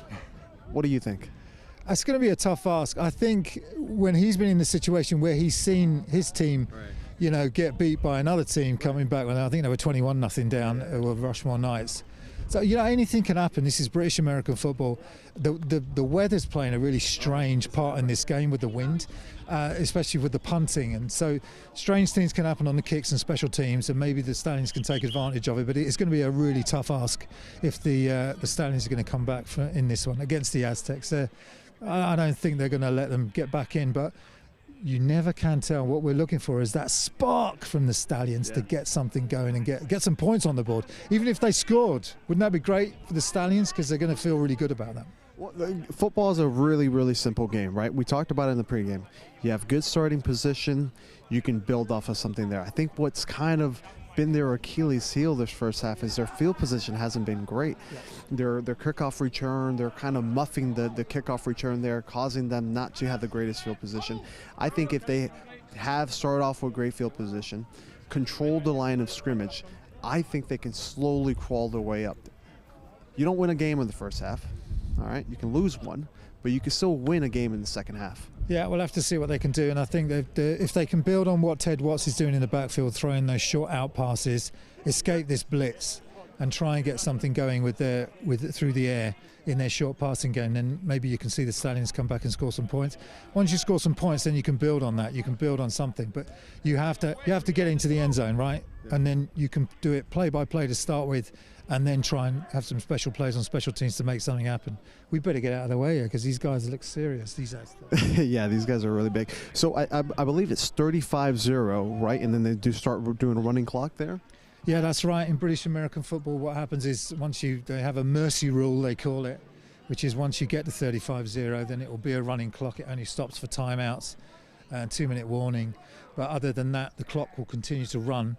And so the Stallions don't want that. If they're serious about coming back into this game, they really don't want a situation where they have that mercy rule, because obviously the time they've got to make something happen will be seriously reduced. Once that clicks in, Christian, the games go really fast. Yeah. And time, once you're trying to come back from a deficit that big, time is your best friend. So you need to make quick throws to the sidelines, not have something, if you're doing something in the middle, do some hurry up modes here. I'm not sure in their chances of coming back on this, but Coach Smart was talking to me about the process of things. So what he's looking for, right, is not necessarily for the guys to kind of give up, to make good procedures, to not get penalties, to make the right reads, to make the right plays, to not muff some punts. What does that process look like for you in terms of, they might not walk away here with a win, but they might walk away with a process carrying them over to the next week? Yeah, I think that the Wembley Stallions need to decide what identity they've got in this Premiership division, right? Is it? I think their defence is great. I'd like to see the defence get another turnover.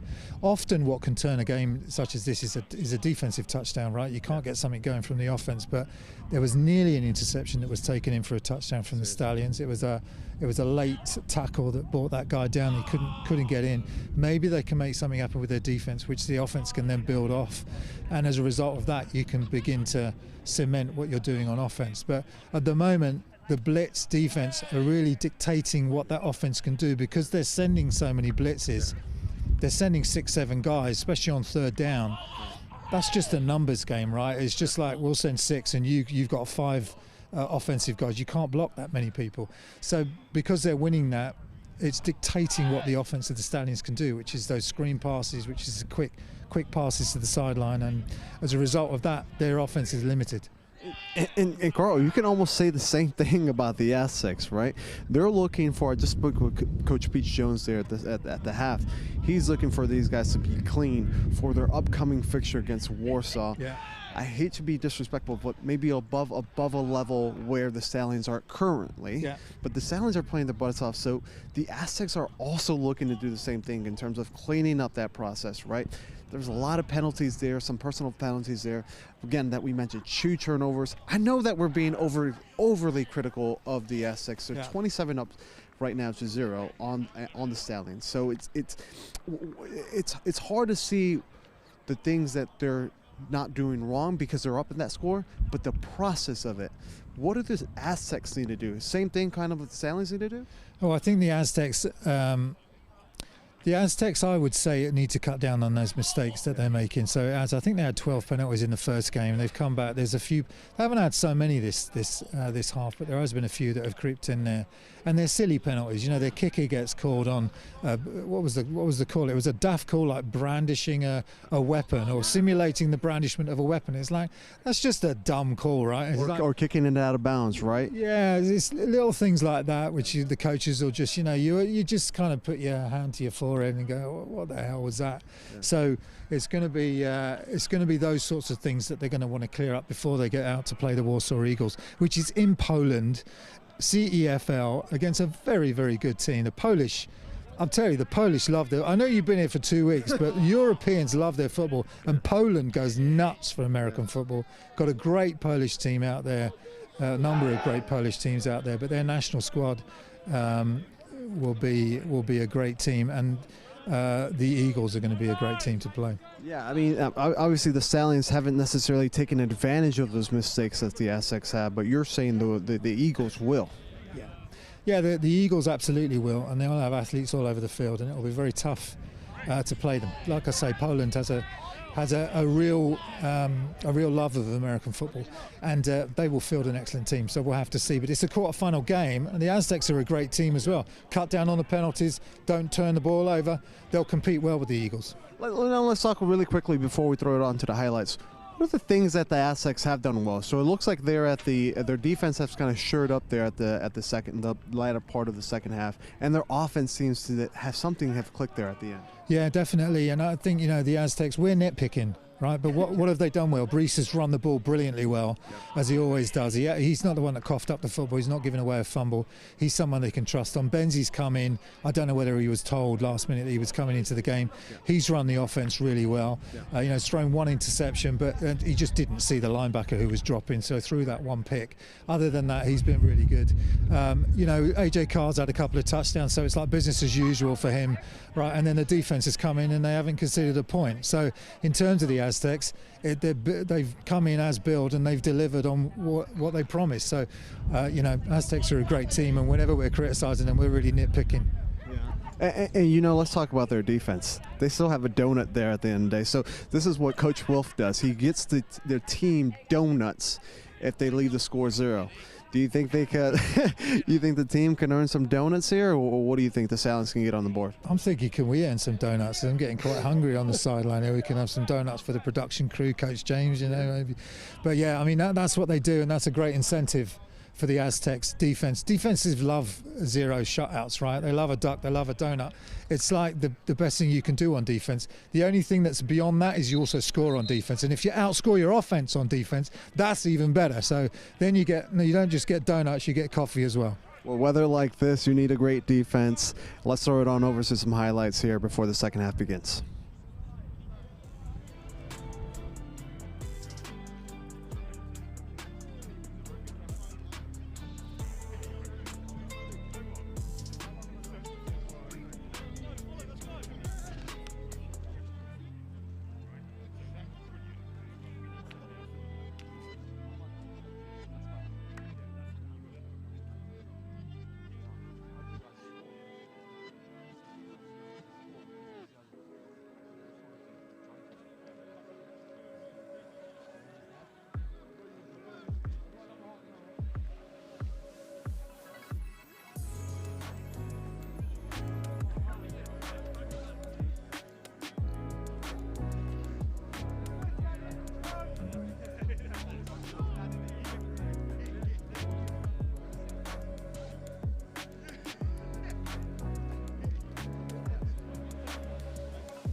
Welcome back to the second half, everyone, of this encounter between the Bristol Aztecs and the Wembley Stallions. Bristol with a 27-0 lead. But the Stallions, with Coach Smart talking at halftime about how they wanted to pay that score back to the Aztecs. We'll see what they can do. They get the ball. They deferred in the first half, so they get the ball with Ted Watts starting now at his 37-yard line as he takes the snap, and this is handed off to a new running back in the backfield. Greenwich got injured in that first half. It's Joshua Hippolyte that's now coming in to make the play here. He's a rookie player for this Stallions team. As you look at Coach Smart on the sideline, here's that first down play again. Works to his right-hand side. Good tackle coming in from Reese Amondi Cunningham. Actually, that was Chen Abassi, the linebacker, that made that play. 2nd and 8. Oh, almost intercepted, but caught. The defensive back took a chance on it, and that's a first down to Jay Dwyer, Jonathan Dwyer, for the Wembley Stallions. You'll see this on the replay.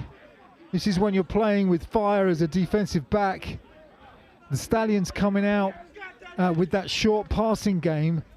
So a quick out again to Dwyer. You'll see the defensive back try and make the pick, and when you try and make the pick and you don't look after that backside, then it leaves the receiver free. It's Xavier Cabral de la Marda who was trying to go for the interception. Already had one in the first half, but that mistake gives the Stallions a first down again with the quick out game, and this is complete again to the sideline. Pick up of about 7 to Abdul Ahmed.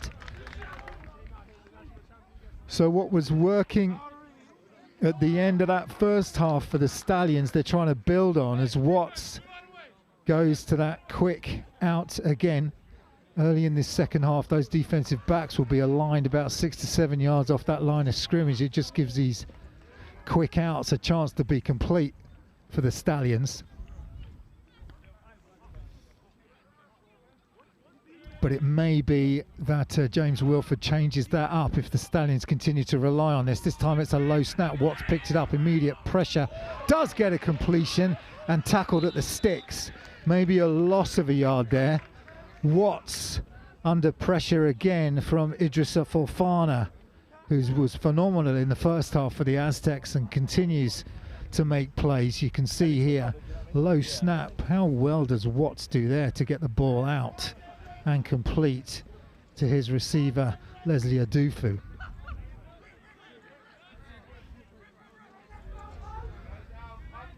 Third and 6 after that short loss for the Stallions. Twins now to the bottom and the top, so 4 targets out there for Watts. Drop back, pressure coming, rolls to his left, back across his body and complete. Close to the sticks, that's going to be really close to a first down. And the referee's probably going to give this, and they do. So referee says first down on this play. Difficult pass to make. And fair play to Watts on that to get the reception and move the sticks again. So Stallions coming out in the second half with a good deal of intent and a good game plan as well.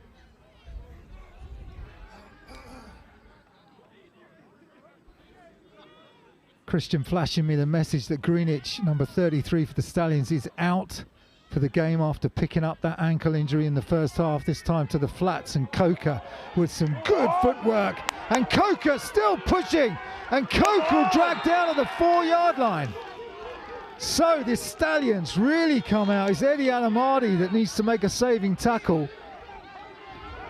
Stallions going hurry up now. Watch this on the replay. It's a quick out again to Coker with some nice footwork there, working against the defense's angles of pursuit and showing some good speed on Amadi and needing to be on his guard. So the Stallions on the Aztecs 9-yard line. Can they be the first team to score against the Aztecs this season? That was a quick slant and it's incomplete. Trying that time to get the ball to Lawrence Wild.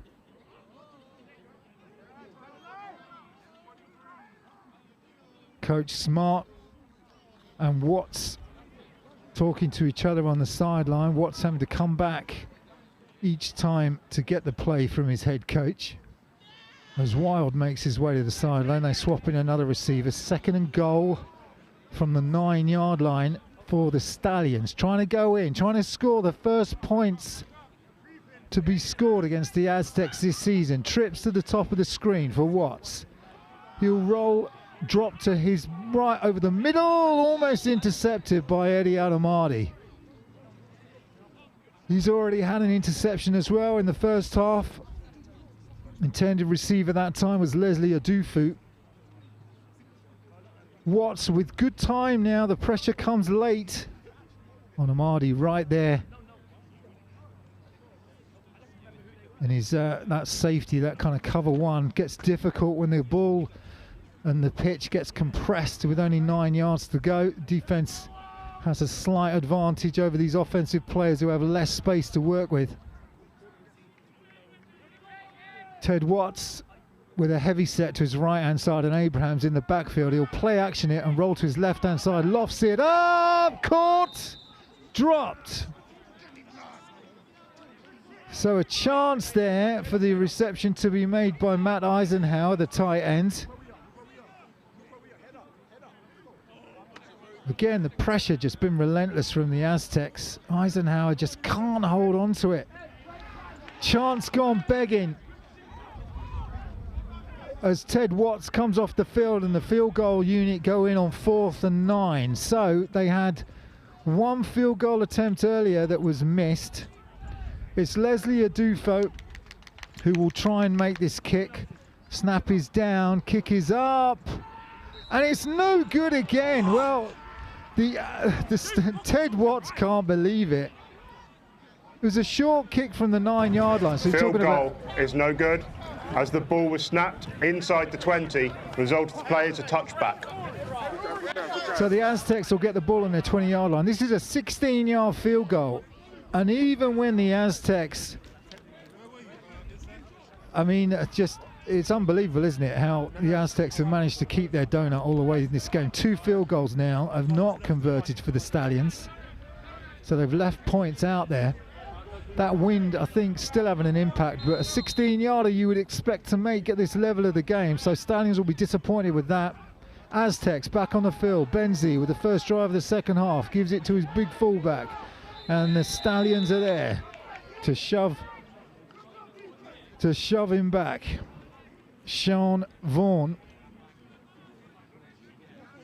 gets the start in the second half. Josh Brees had that touchdown in the first half. Just to remind you as well, if you didn't see the highlights, AJ Carr with a couple of touchdowns, Brees with a touchdown, and then 2 field goals from Cunningham as well. So Lewis Benzi, pistol formation, and that is complete. And trying to get away from the tackle is Max Holland. Looks like that'll go for a first down for the Aztecs. So they continue to work that passing game. Benzi does a really good job throwing it over the defender's arms there. Stallions have had one ball where they batted it back in Benzi's face. So Benzi knows they're tall and can get their hands on the ball. Benzi does a nice job throwing it in between those hands to get the completion. 1st and 10. Full back up the middle again, driving those feet. Vaughan rips another 6 yards through the heart of the Stallions defense.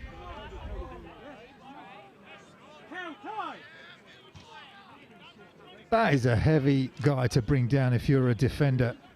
Just keeps his center of gravity nice and low, drives his legs, picks up 8, 2nd and 2. This time they swap in another running back. Benzi will go lofted over and incomplete that time. Good coverage that time from Steph Atizda.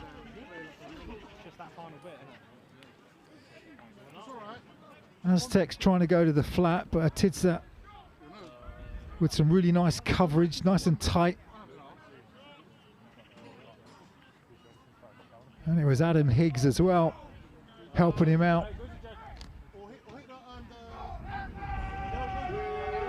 3rd and 2. Joe Zabina in the backfield with Benzi. Fullback in as well, who goes in motion now. Zabina will take it on the counter, looking for the 2 yards, and will try and stiff arm his way out of the tackle, and does, and gets more. First down. And a gain of about, I'd say 16 yards for the first down for Joe Zabina. Watch the blocking of this offensive line as well. They pull the guard and the tackle. It's a great block from James Viner, number 52 of the offensive line, and then that stiff arm.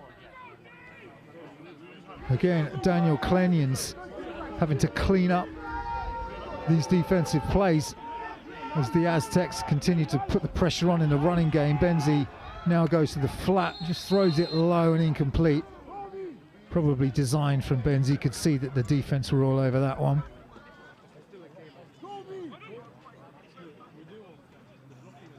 How well drilled are this offensive line for the Aztecs.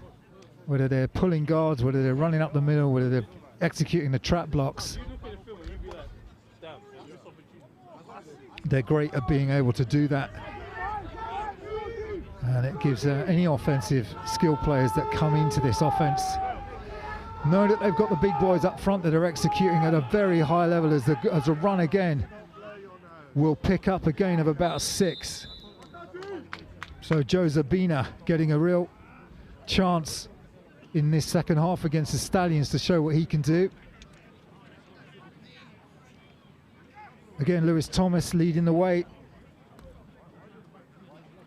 for his fullback. Off that left-hand side.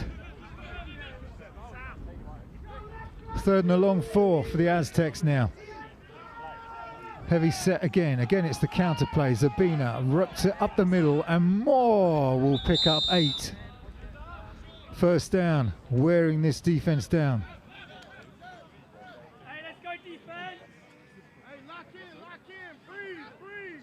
Tough for the Stallions here. Again, a great trap block by the pulling guard, James Viner, which sets that fullback free. Tough to defend against. Stallions' defensive line need to stand up and do something, get a tackle in the backfield if they can. This time they bring in the fresh legs of Sam Hodge. He's just plus rushing all the time. They're just doing the same thing every time. I'm right. And again they swap in some fresh legs on the offense as the Aztecs begin to rotate their squad in. This is what you can do when you've got a squad of that kind of depth. Always keeping those players fresh really wears down a defense. Wembley Stallions, not a small team in terms of numbers or of size. They've got plenty of bodies on the sideline here as well. But you feel the defense just tiring a little at the beginning of this second half as another hole ripped off the left-hand side and more yards, that time for Sam Hodge.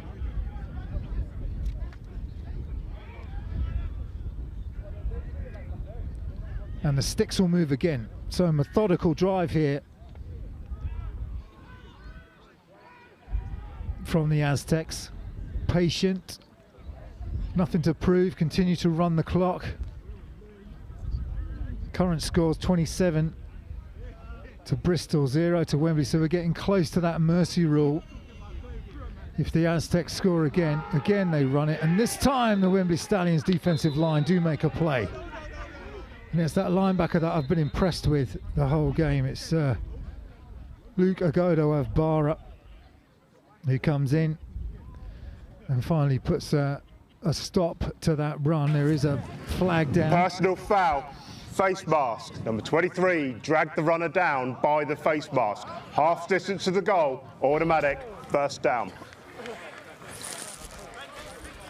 The penalties are killing the Stallions defense on that one. Let's see if we can catch the face mask on the replay. There's the counter play and it's up top. Yeah, you can see it's the right hand of the defender, so it's the right call. Just trying to get away with one there, but the referee's close enough to see it. So Avbara's 15-yard penalty gives the Aztecs a first and goal at the 7-yard line to look to add more to their score.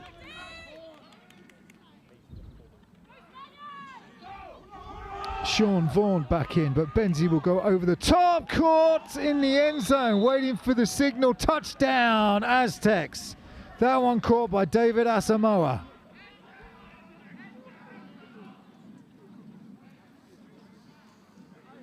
So the Aztecs continue to add to their lead here at the ranch at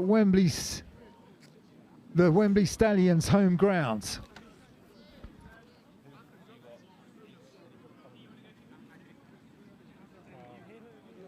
David Asamoah, 6'3", 208 pounds. Homegrown British player, makes a nice play. And after the kickoff, someone's got to go and get that ball back from the Wembley neighbourhood. Just knock on the door, say, please can we have our ball back? There's the catch.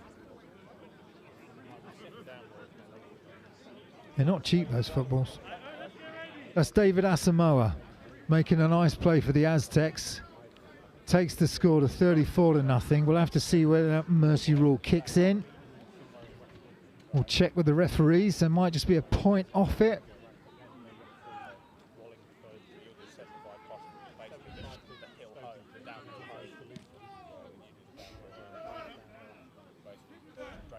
One of the Wembley Stallions staff is now trying to sniff his way into the back garden of the house where the ball was kicked into their garden. I'll keep you updated as to whether we get that ball back. Kickoff for the Aztecs. Ready to go on Wanda Cunningham.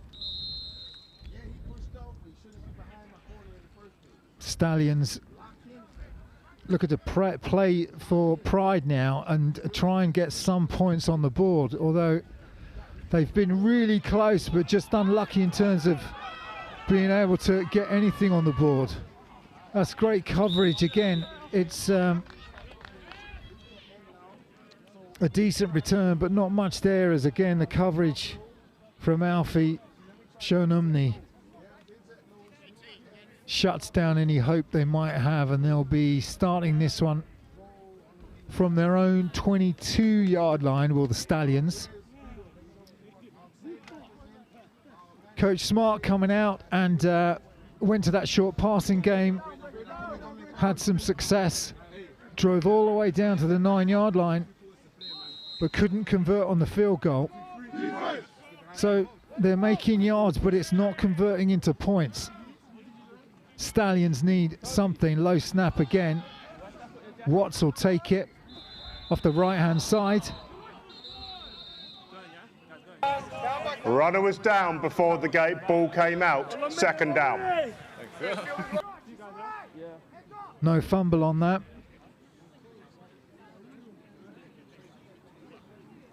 Aztecs and James Will for the DC continue to rotate defenders in, giving as many players as they can a chance to play.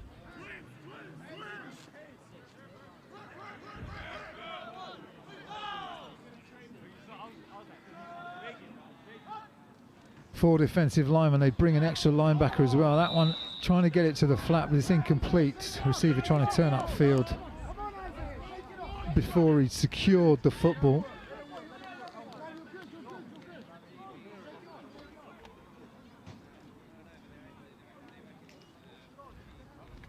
And just like that, I'll bring up 3rd and long for the Aztecs.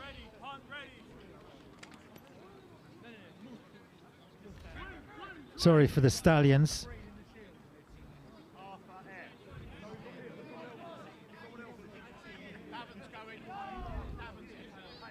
Third down. It's James Turner in on this 3rd down, and he'll drill one and caught. Dropped. Well, it was a chance for Lawrence Wild to convert. And the Stallions desperately need those sorts of conversions to try and get something going. But wasn't to be. Again, quarterback will feel let down on that. He's had two throws that were dropped by his receivers. The Aztecs again are going to force the London team to punt.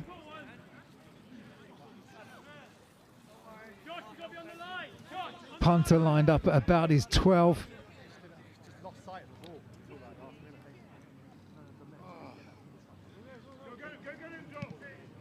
Better snap, not punting into the wind. Now he's got the wind with him, and that'll take Stallions roll, and Aztecs will take over at the 35. So Stallions, closest they've been to scoring has been on that last drive, the one before last, where they got down to the 9-yard line, just couldn't punch it in, had chances, and receivers just dropping balls. Make it really difficult for these quarterbacks who, Ted Watts has done all he can to roll out and try and get the ball to his receivers. And then we've had James Turner coming in as well for the Stallions. But incomplete, forcing the punt.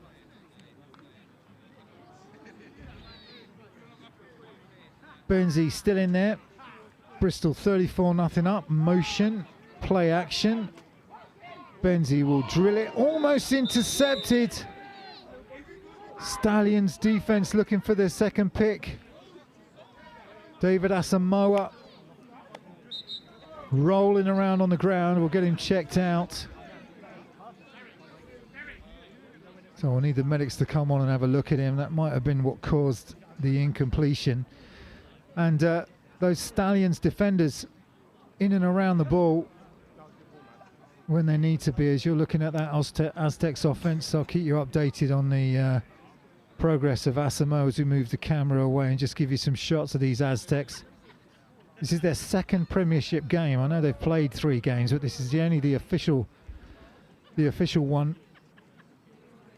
that will go in the books, at least for the South Premiership battle. London Blitz, they beat 28-0, and now as Asamoah makes his way to his feet, and it looks like he's going to be okay, which is great to see.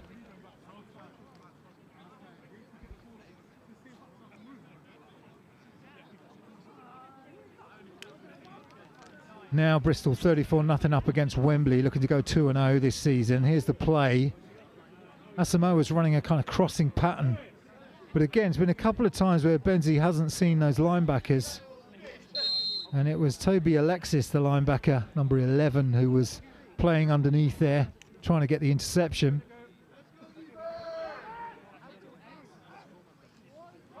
Benzi will hand it off to Vaughan, who will get a few up the middle. Some good defending there again. Tyrese Peters-Tovey on the tackle. There's that shot at the sideline. You can see Lydon Ward there on the sideline, as well as Rian Hudson calling the shots for this Bristol Aztecs team.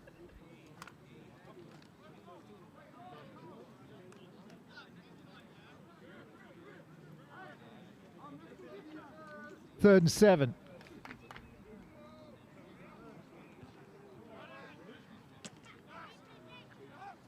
Twins to the bottom. Interception down the right-hand sideline. That is the play. That is going to mean that the Aztecs are going to give up their donut for this season, and the defense it is that scores for the Stallions. Tyrese Peters-Tovey, who's had an outstanding game on defense, talked with Christian at the half about sometimes it takes the defense to come up with a big play, and the Stallions have got one there. It's been these linebackers underneath that Benzi hasn't seen. And again, it's just a great jump on the ball from Tyrese Peters-Tovey, who's then down the sideline. Not a chance for the Aztecs offense to bring him down. And the Stallions defense it is that breathes some life into this team late in this Q3. They'll go for the kick on the point after, and this time they do get the conversion. So with this touchdown, we'll see it from a reverse angle here. What does Benzi see? He's under some pressure, but he doesn't see the linebacker who's dropping, and then he's dropping to that hook position and then just jumps the ball. Great play from that player, who I think has been outstanding in this game. We'd love to see more from him as the season progresses. Tyrese Peters-Tovey. And it's a pick 6 for the Wembley Stallions.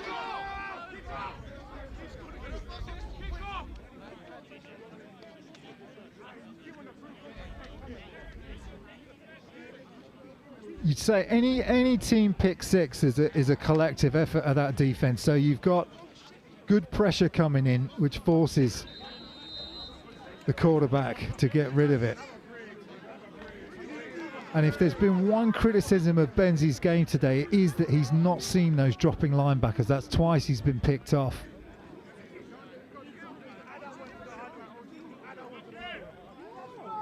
By these linebackers. So the Stallions linebacker crew have done a good job, and they've got 2 interceptions, one of which they've returned, and that will mean there'll be no mercy rule in this game. But it might fire up the Aztecs to get something going. Maybe they feel they've been a little complacent in this Q3 coming out. That's a decent return from Tom Bowering. Aztecs back on the field. And of course, whenever you score on defense, your defense goes straight back out, so there's no breather for the defense. Offense get to sit back and watch.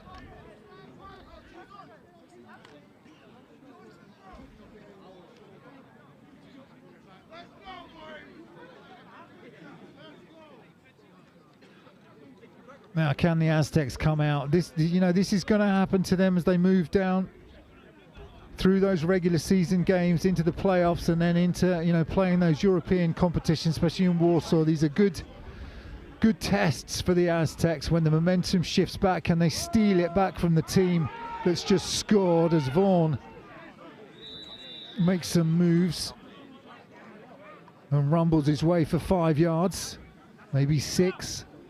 Going to bring up a really manageable second down.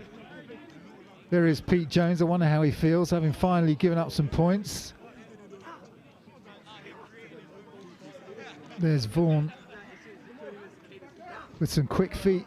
Does the big man to squeeze out some more yards. 2nd and 4. Still in the backfield with Benzi. He'll give it to him again. This time, not much doing. Maybe a couple.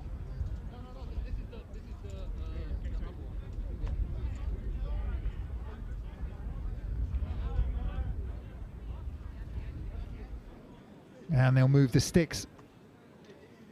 So Vaughan on this one, just rolling forwards. Manages to move the sticks as the Aztecs drive still in their own half to their own 39. Low snap. Benzi does well to get it into Vaughan's stomach, who manages to drive forward for a gain of 4 yards. So it looks like ball control from the Aztecs. Taking the wind out of the sails of the Stallions defense, who will be all buoyed up after the pick 6. What do? You slow the tempo. You give it to your big guys up front. You give it to your offensive line and your fullback, and then you go play action over the top. And again, some good pressure from the defensive line of the Stallions. That was Luke Ogogo Avbara. You'll see here right in Benzi's face there, just tips that ball. No chance for the reception to get to Chris Green. A couple of times these Stallions defense has batted the ball down. They've played well. They've put that pick 6 on the board. 3rd and 6. Again, the Stallions defense stepping up. Nice play that time from Pablo Mauricio, the defensive lineman, number 34, to bring up the punt for the Aztecs. So definitely some of that Aztecs offensive momentum has stalled in this Q3.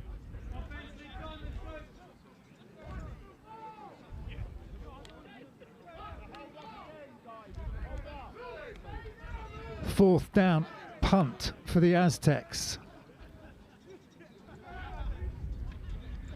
High snap. Now he goes down to ground. All he could do, Risa Cunningham, nothing he could do. More pressure from that Stallions defense, or the Stallions special team unit. Often it's the defense that stay on the field to rush those punts. And the Stallions defense again coming up strong. Really been impressed with them. See the snap just goes through the hands of the punter. It was a decent snap, it wasn't a high snap. That is the end of the 3rd quarter. And as we come to the end of Q3, the story of Q3 is that Bristol have finally given up 6 points. But it's not the Aztecs defense that give up the 6 points, it's the Aztecs offense. Let's go down to Christian for some reflection. Yeah, 4th quarter here, 34-7, Bristol Aztecs up. But be quite honest, the sideline looks a little bit down. Stallions look a little bit up. Got an update over here for wide receiver David Asamoah. He will be out the remaining of the game. Running back Brees will also be sidelined for the rest of the game. Just a precaution, just resting him up. 34-7, Aztecs are up. Stallions feel like they got some momentum going here on the 4th quarter. Back to you, Carl. Thanks, Christian. Good to know what the teams are feeling on the sideline. Yeah, I think if I was Bristol, I'd probably feel a bit deflated. That was a poor Q3 for them. Giving up the first points of the season. as we say. Energy on me! Energy on 3! 1, 2, 3! Stallions again coming in here. They're the new boys on the block, right? They're the team that are coming in, and they've had no expectations coming in here. No team scored on the Aztecs. They've come in, they've put some points on the board, and they've just got a completion down the field. So the Stallions with some really good field position after that punt. And they're driving again.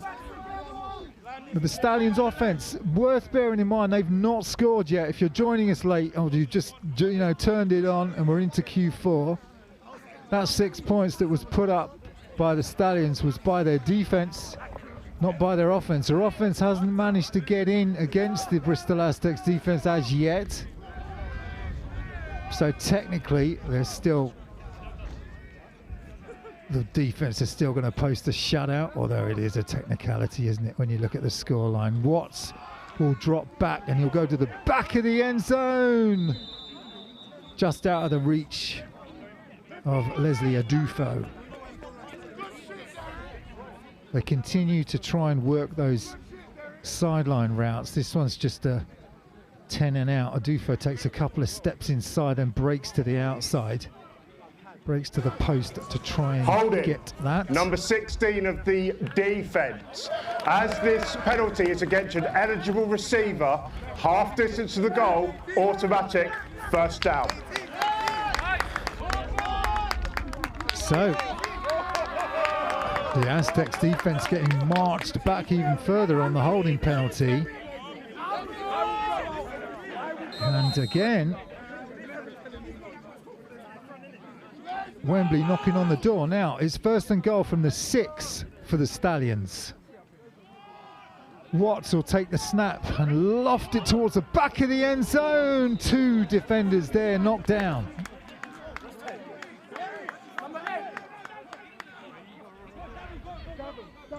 Chiti Mwansa knocks this one down for the Aztecs, pressure in Watts' face again. So Mwansa probably should have had the interception there. Will it come back to haunt the Aztecs as Mwansa makes his way to the sideline? They swap in another DB. Second and goal from the 6-yard line for the Stallions. Lost their star running back Aaron Greenidge, but they've got a new running back in the backfield there at the moment. Watts will drop back and go to the right corner, and incomplete. Double coverage on Coker. No chance really for the reception to be made. There was an eligible receiver in the area. Incomplete pass. So referee just clarifying it's not an unintentional and an intentional grounding call. One of those called on Ted Watts earlier on in the game. There was a receiver, it was Coker. It's an incomplete pass, it's third and goal. So again, the Aztecs defense will be keen to keep a clean sheet. They've not given up any points. Now, tight formation, heavy set formation for the Warriors, but it will be Watts that rolls to his right-hand side and caught. Touchdown, Stallions! The offense does score.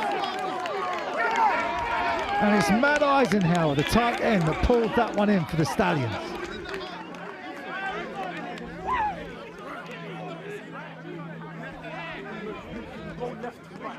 Well, end of Q3, beginning of Q4 belong to the Stallions. They get the pick 6. Then they get a great punt. And then Ted Watts does a great job on a well-designed play. We'll look at it after the point after. Kick is up. Kick is good. Stallion sideline full of energy now. Aztecs deflated. Here's the play. It's a really well designed play because everyone's brought into the middle of the field on the tight formation. And then it's Matt Eisenhower, who played for the Nottingham Trent Renegades all those years, making a name for himself here down in Bristol.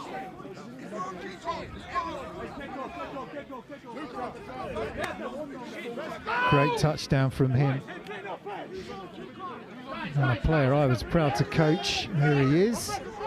Coached him as a young man, grown up, and now doing some great work with the Stallions.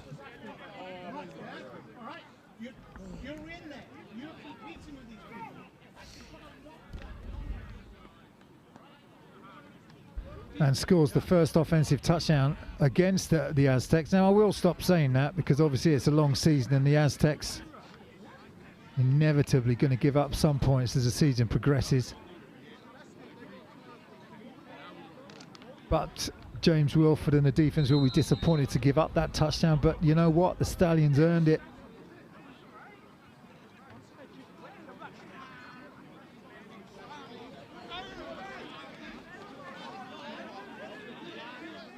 So here comes the kickoff. It's a driving low kick that will just go out of bounds, and it will be a flag. It was almost a brilliant kick because it went down to the 9-yard line and then kind of lost all its momentum. Looked like it wouldn't go out of bounds, but it does.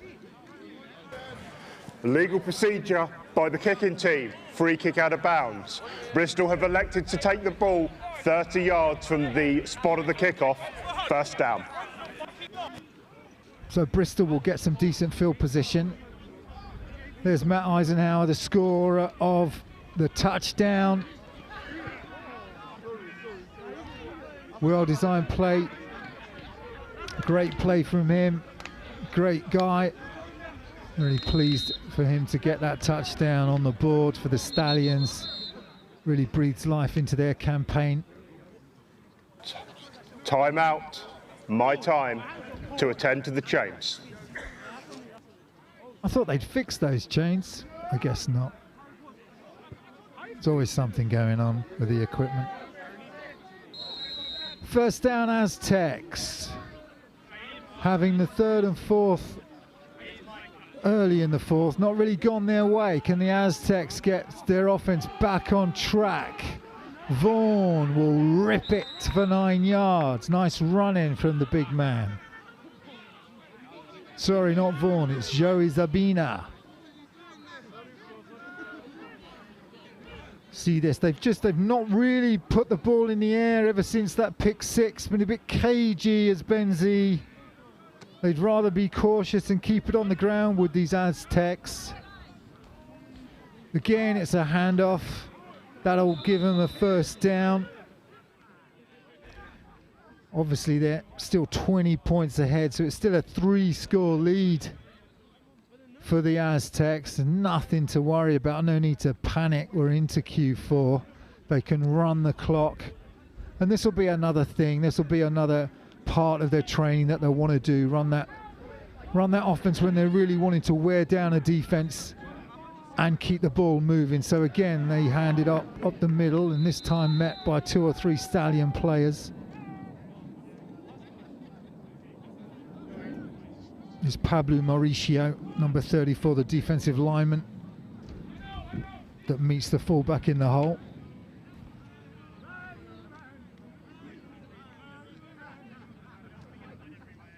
Obviously, the Aztecs got that big game coming up against Warsaw Eagles and flying out to Poland in a week's time. 2nd and 9. Benzie will drop back on 2nd down. Great coverage and batted down. Was trying to get the ball to his receiver, Henry Marsh. But it was nice coverage from Toby Alexis. Not sure what Toby was throwing his arms up for. Can't see a flag on the field, but there is one. Interference, number 11 of the defense. First down at the spot of the foul. Automatic first down. So it is a pass interference. Let's have a look. You're looking at number 11. It's the matchup at the top of the screen. Well, I don't know. That's a close call. First down, Stallions bring the house, but it's a really good run from the Aztecs up the right-hand sideline. That's Sam Hodge. And if you bring the house like that, but that running back can bust through that initial line of defenders. There's not much back there.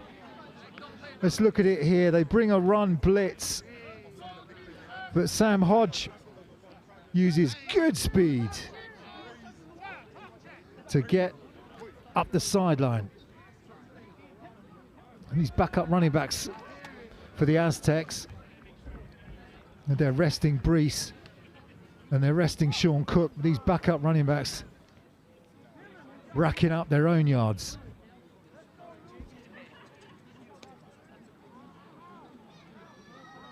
Heavy offensive backfield now as they hand off again to Hodge, who is just tripped up by Mauricio.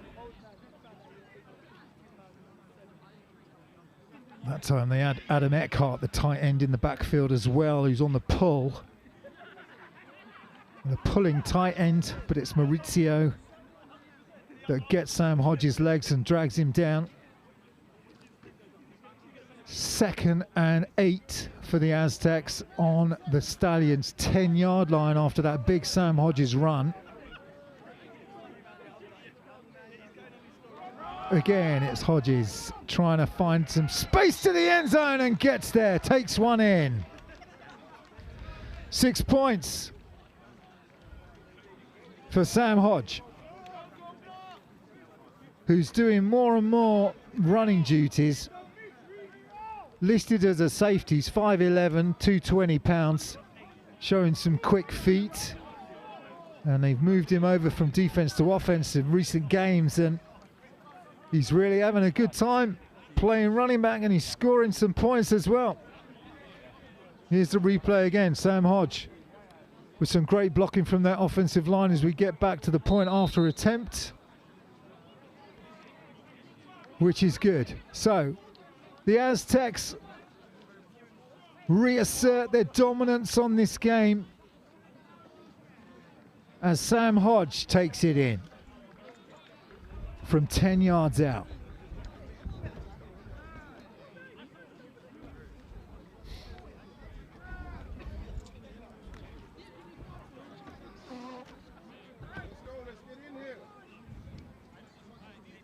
(41 to Bristol, 14 to Wembley). We've had a score from the Stallions defense, we've had a score from their offense.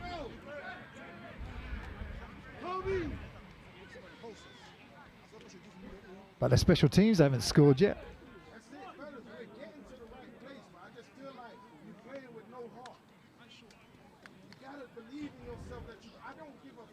So one of them have got to step up and make a play here. Obviously, it's probably out of the reach of Bristol to lose this one, with the Stallions still now, you know, lots of scores behind. Aztecs needed that drive to really settle their nerves and stop any kind of real talk of a comeback, as that ball's drilled into the end zone, no chance of a return. Stallions will come back out. Ted Watts continues to be the starting quarterback, and they're going to keep him on the field, although he's been spotted a couple of times by Lawrence Wild, who's been coming in as well.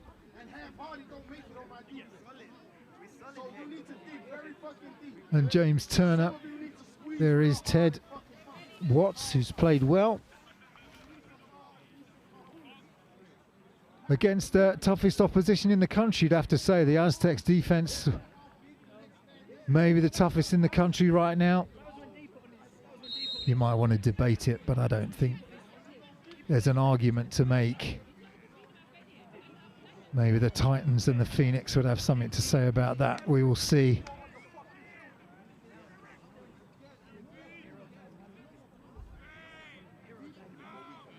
First and 10 for the Stallions.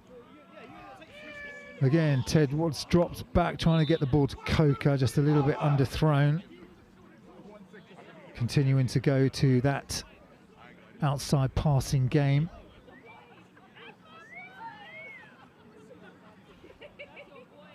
Bolu Coker providing that explosiveness outside. But it was Matt Eisenhower that scored the touchdown.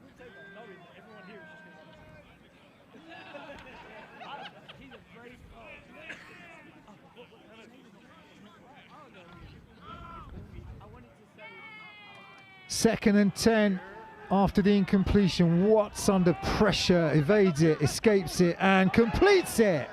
Nice play from Watts to make the completion on the down. That's a great reception from Theo Mapofo, the wide receiver, who's also a rookie. Coming into this Stallions team in their first season in the Premiership. This play from Watts, been impressed by him. Good feet there, he's been under pressure all game long. Rolls to his left-hand side, right-handed quarterback. Gets the ball to Mapofo. Immediate tackle from the Aztecs. With the Stallions moving the ball again.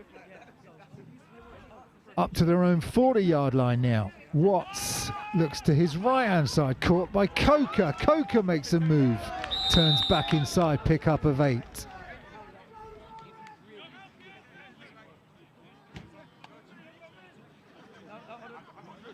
Stallions offense continuing to complete balls, continuing to make moves. Here's a nice move from Coker. Catches the ball there, turns back inside. 2 defenders miss the tackle. 2nd and 2. It was Josh Jackerman that had to make the tackle for the Aztecs. That time on Coker to prevent any more yards. 2nd and 2, Watts again looking to go to the air. Puts one way out to the sideline. Now, was it a catch? We are waiting on it and the referees are going to say yes, caught on the sideline again by Leslie Adufu. That's a gain of about 18. Let's look at Watts' arm on this. Just puts a lot of air under it, lets his receiver run under the ball. 1 foot in, 2 foot in. You only need to get 1 foot in the British American football. Adufu gets 2. Completed pass.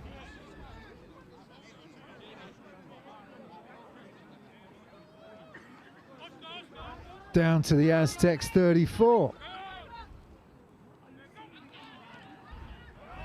Run up the middle, quick hit and run. Pickup of 5.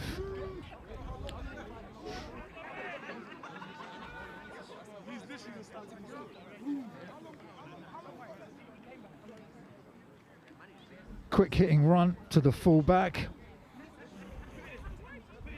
That's Luca Giangelini. Yeah, we are at the home ground of the Wembley Stallions, who are driving again, giving the Aztecs a tough second half. Scored 14 points in this second half as the flag goes up.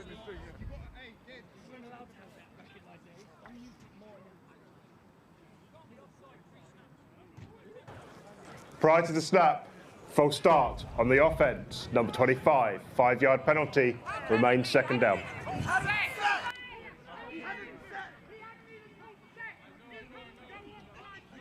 Coach Smart doesn't like the call. You can see him, let's not say arguing, he's discussing with the referee the call. He's not going to win that debate. Ball taken back 10 yards. 2nd and 11 for the Stallions.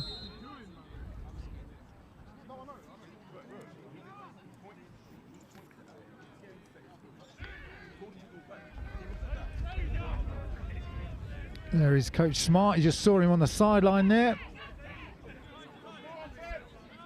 2nd and 12 then for the Stallions. This time another good quick hit and play, but the Aztecs shut it down quickly. Tough to run up the middle. See how this one develops. They bring that tight end in, just trying to get that trap block. But it's Ryan Davis, the linebacker, number 44, who makes quick contact with the running back straight down to ground. Maybe a yard gain will give him, so 3rd and 11.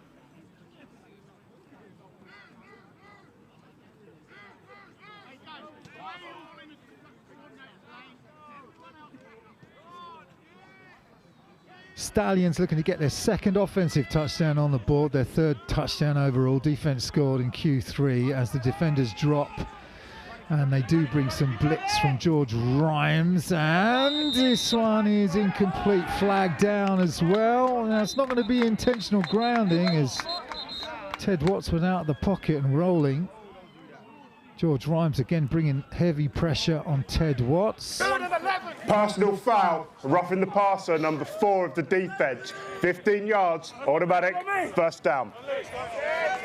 So they call it on George Rhymes, who continued to, let's look at it here. Rhymes is number 4, chasing Ted, as he has been all day long, and he's just late with the hit.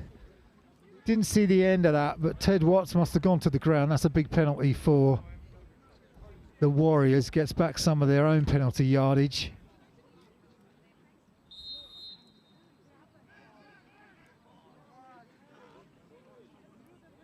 Again, that'll be one of those penalties that the Aztecs are going to want to talk about.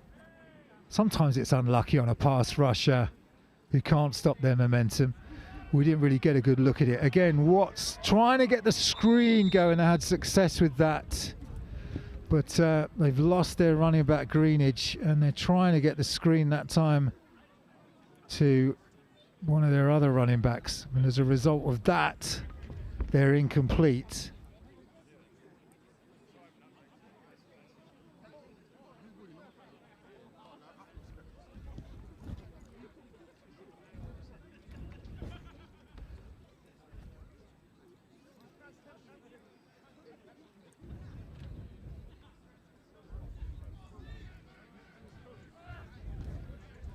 Second and 10 for the Warriors.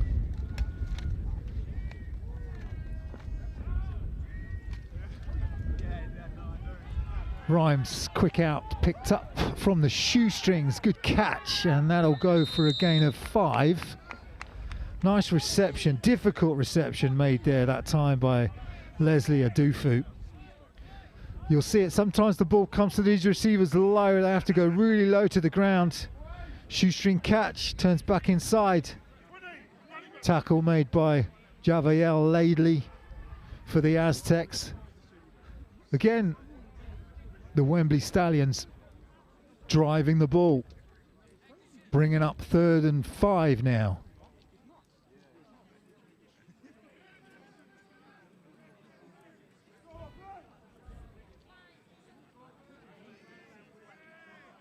Got Abrahams and Oleg Baju in the backfield. Abrahams goes in motion. Watts will try and go straight to the end zone. Caught!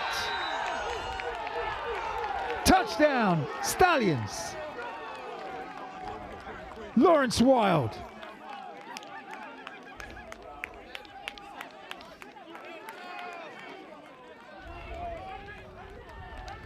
This second half has belonged to the home team, the Stallions.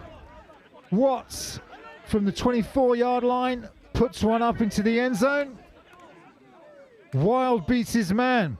Javier Laidley beaten. And Wild gets a touchdown for the Stallions. Extra point, no good this time, so the score will remain 20 points to Wembley, 41 points to Bristol. Touchdown to Eisenhower. Touchdown to Wild. Ted Watts with 2 scoring touchdowns to his name today, and a lot of yards through the air once they made that adjustment.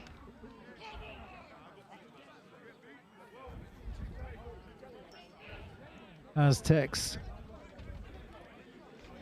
playing a lot of, they will be playing some of those backups on defense, but they still want to compete. And they're still going to want to make plays.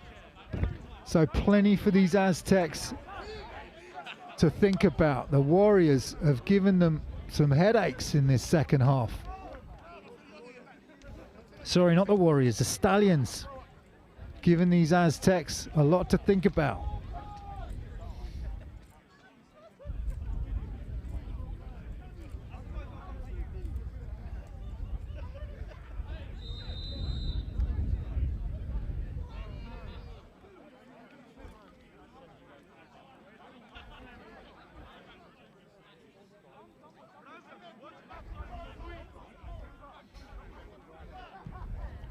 Kickoff nice and deep. They've been going out of bounds. This one has a chance to be fielded, and it will be picked up the right-hand sideline.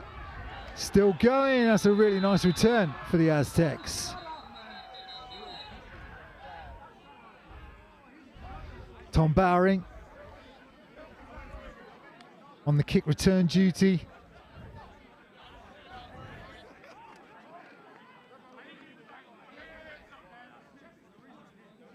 Here's the touchdown from our sideline shot. What a great shot that is from our crew. You can see the catch from Wild.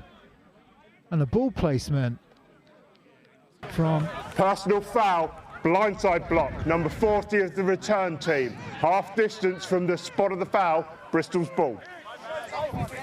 So again, penalties. We're just saying it was a great ball placement from Ted Watts, the quarterback for the Stallions. Been impressed with him as well. His ability to roll out of the pocket, his ability to put the ball up, get it into his receiver's hands, give him a chance to make a play. And they did on that touchdown. However, these penalties for Bristol, they keep getting racked up. That's another one that's going to push this team back.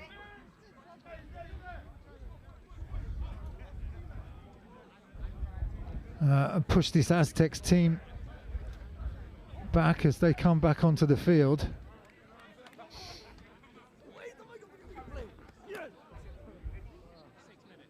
Benzie ready to go, just waiting for the referees to get the ball placed after the penalty. Aztecs will start from their 10-yard line on this drive. As the wind beginning to pick up yet again here at the ranch in North London. This is a run again. Benzie really only throwing when he has to now. Sean Vaughan with another run off the right tackle.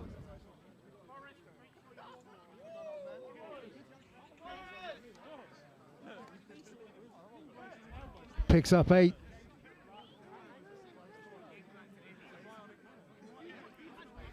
Second and 2 for the Aztecs. Quick pass out this time to Green, and Green will get a reception on the board in this game. Chris Green, big experienced wide receiver. Been around, knows how to make those possession catches. Tackle comes in from starter Will Roman on defense for the Stallions.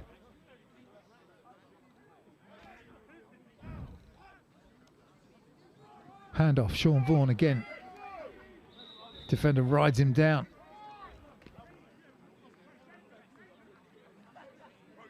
Adrian McConney on the stop. But not before Sean Vaughan picks up this 7 yards. Again, great blocking. It's offensive line working. That time the block from Rashid Sikru Guillermo.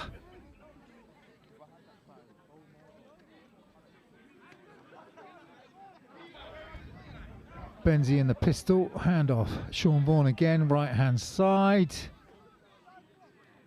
Wearing out this Warriors defense and really playing possession football now, just trying to keep things. Keep possession, don't make any silly mistakes now. We don't want to give up another touchdown.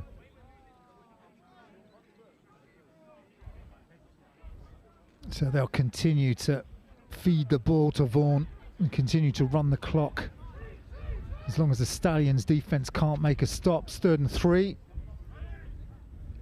Chance for the Stallions defense to do something. This time quick hitter up the middle, first down. Aztecs, they will continue to control the clock. That first down brought to you by Joe Zabana.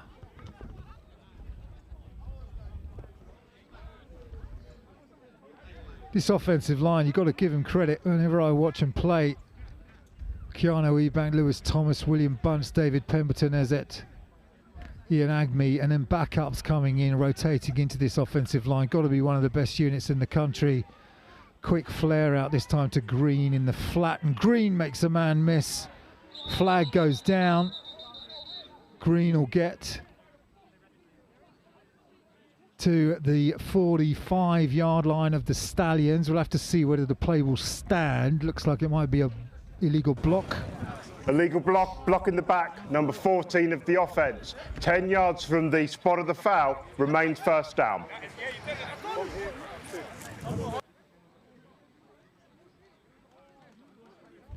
So the play of green will come back.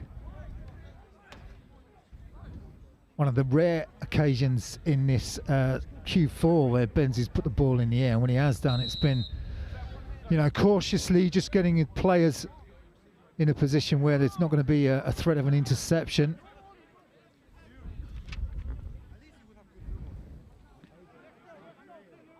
Joe Zabana in the backfield with Benzie, this time on first down. It is Zabana, right-hand side. Zabana makes a man with safety to beat. Safety makes the tackle. Tackle made by Steph Atidza. This quick feet from Zabana. Cuts up inside, makes a man miss there. And then he's only got one man to beat there. And Zabana was going to be off to the races. Picks up a gain of 9. 2nd and 1.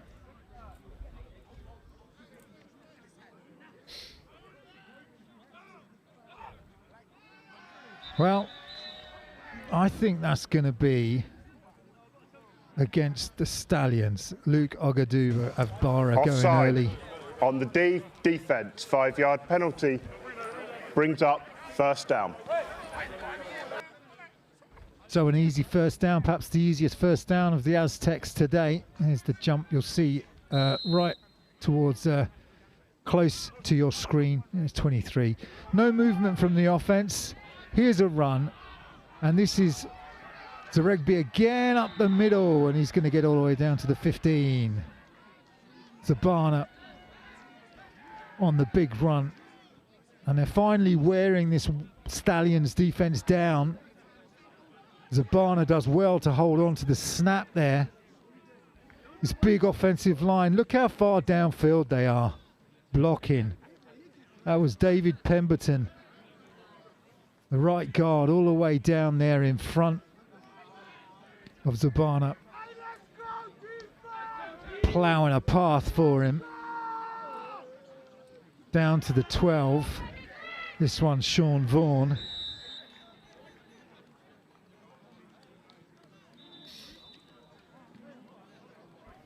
Clock continues to tick. That's what the Aztecs want. That's the 2-minute warning at 2 minutes exactly. Both teams have all 3 timeouts remaining. So we're at the 2 minutes. Here's that ball control run offense that we're seeing from the Aztecs most of Q4. We saw a little bit in Q3 as well. Still continuing to make yards. 2nd and 4. Can get a first down. Sean Vaughan will look to try and find the edge. Difficult to bring down. And they're going to give the score. Touchdown Aztecs. Sean Vaughan goes in for a 9-yard score.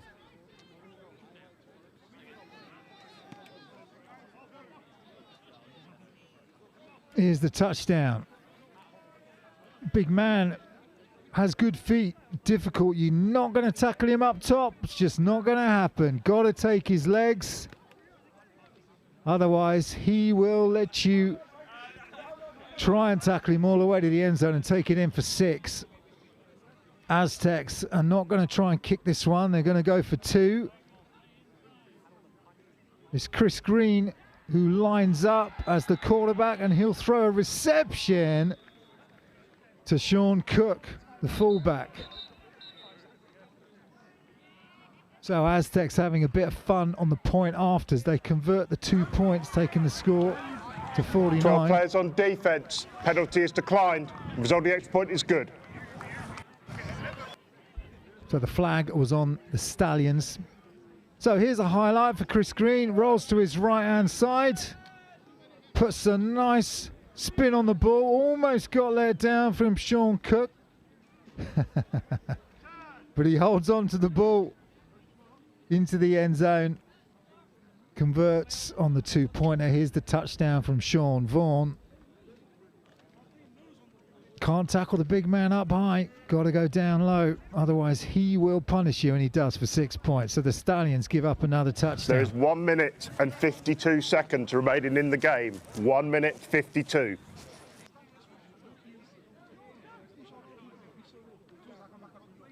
So the Stallions will get maybe another possession to see whether they can put some points on the board themselves. Score currently 49 to the Bristol Aztecs, 20 to the Wembley Stallions. 2 touchdowns coming from the Wembley Stallions offense. One of those coming from a pick 6.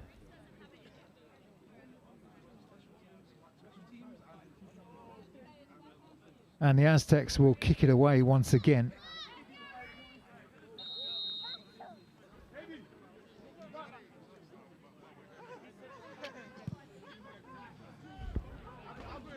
Deep kick through the end zone. Wind at the Aztecs back again in this Q4, so kickers really putting some power behind these kicks and no chance for a return. Let's see who comes out at quarterback for the Stallions, whether they'll give somebody else some reps at that position or whether Ted Watts will continue to play. Chance to give somebody else some Premiership action. And they will bring out James Turner.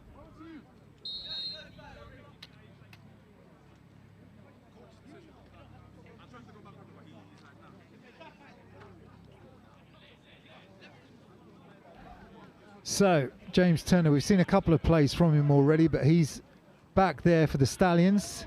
Get some more reps under center. Motion from Abrahams.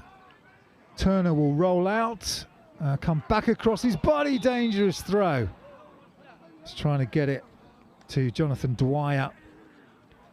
But that's one you don't want to throw really. Romain Barat for the 41 for the Aztecs was right there. Ready to pick that one off. There's 1 minute 45, 1:45 remaining in the game. Just couldn't make the catch.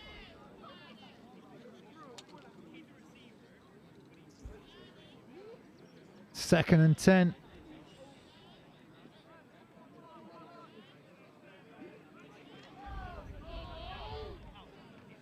For the Stallions. Dropping back, deep pass down the middle, nearly caught. Turner showing that he can get the ball moving. Leslie Adufu was the intended target, trying to split those safeties.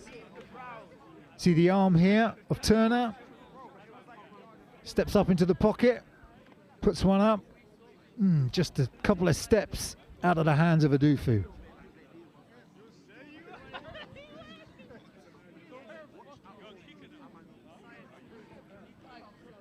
Going to bring up 3rd and 10.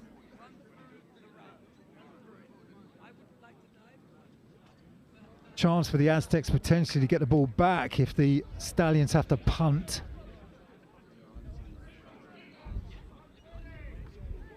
See whether they just want to run some clock on 3rd down. Defensive backs dropping. Turner under pressure immediately. Will roll to his right hand side. Back across his body again. Incomplete. Very similar play. This time trying to get his reception again to Jonathan Dwyer. Incomplete. Dwyer's had a couple of those.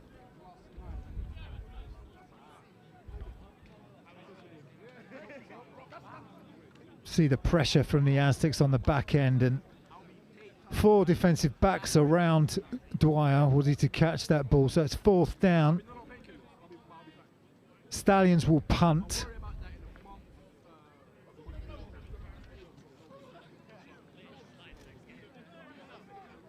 Well within 2 minutes now of this game. We'll look at some of the fixtures that both of these teams have coming up. Well, it's a low punt and it's actually partially blocked. It's a live ball. Aztecs do pick it up. feel like if a Stallion had jumped on that, we'd have had a discussion about whether that would have been a Stallion's ball. Aztecs will take over at their 46. Let's have a look at this low punt. There's the slow motion, and yeah, it's definitely tipped There at is that line of 1 scrimmage. minute and 22 seconds remaining in the game. 1 minute 20 left. Ball at the 48-yard line of the Aztecs. See if they'll just keep it on the ground. Benzie's played the game from start to finish, and he's still on the field. Just trying to sort out some of those mistakes of Stallions on the sideline here. Play action. Benzie will go down. Good pressure from defensive line. And this meme coming in from his defensive line position to put Benzie down for another sack. Timeout. Bristol, they're first. So Bristol are going to squeeze every second out 1 of this minute game. and 14 seconds remain.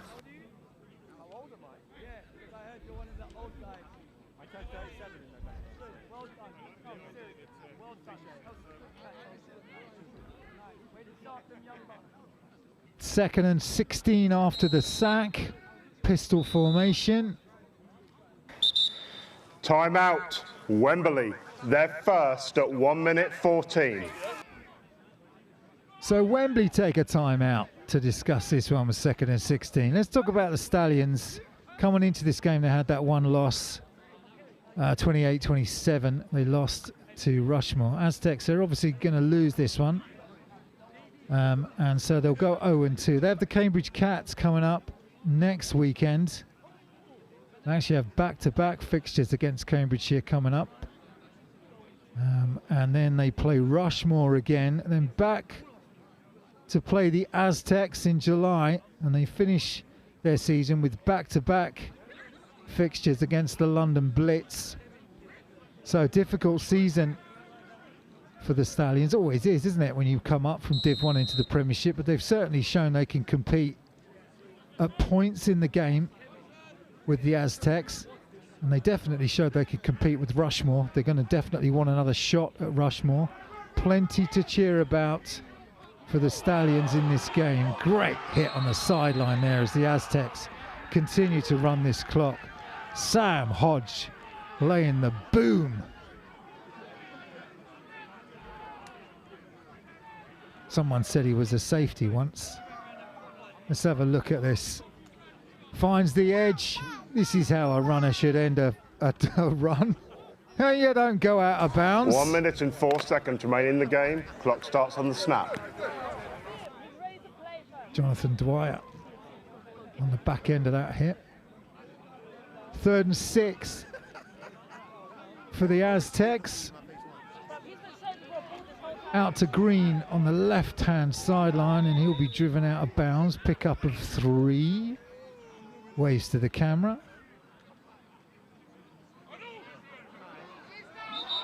Flag off, way off the action. Strange flags come in. I'll let the referee sort that one out. This was Green's reception, out of bounds. Tackle made by Dylan Kumakai. Here's the flag call. After the play, unsportsmanlike conduct, number 42 of the defence. 15 yards, automatic, first down. So an unnecessary penalty against the Stallions. I'll show you a widescreen view of that play.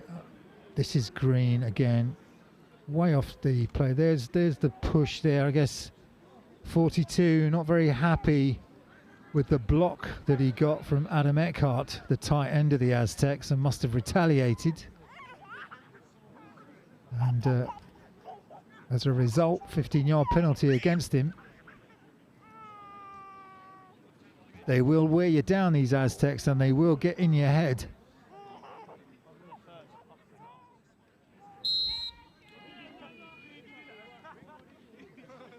Twins to the top for Benzie. Eckhart goes in motion. Handoff. Again, Sam Hodge continuing to rack up the yards, punish the defense. Timeout. Bristol, their second at 51 seconds.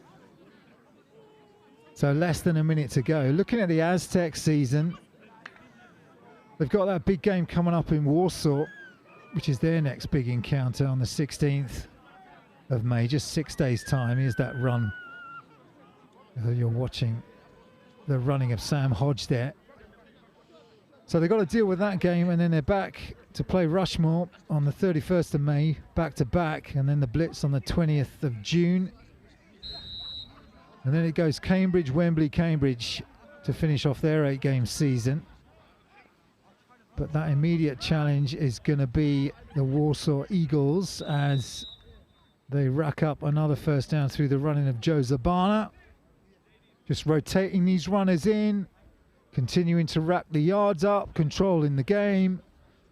All of this is really nice practice for those 4-minute drills.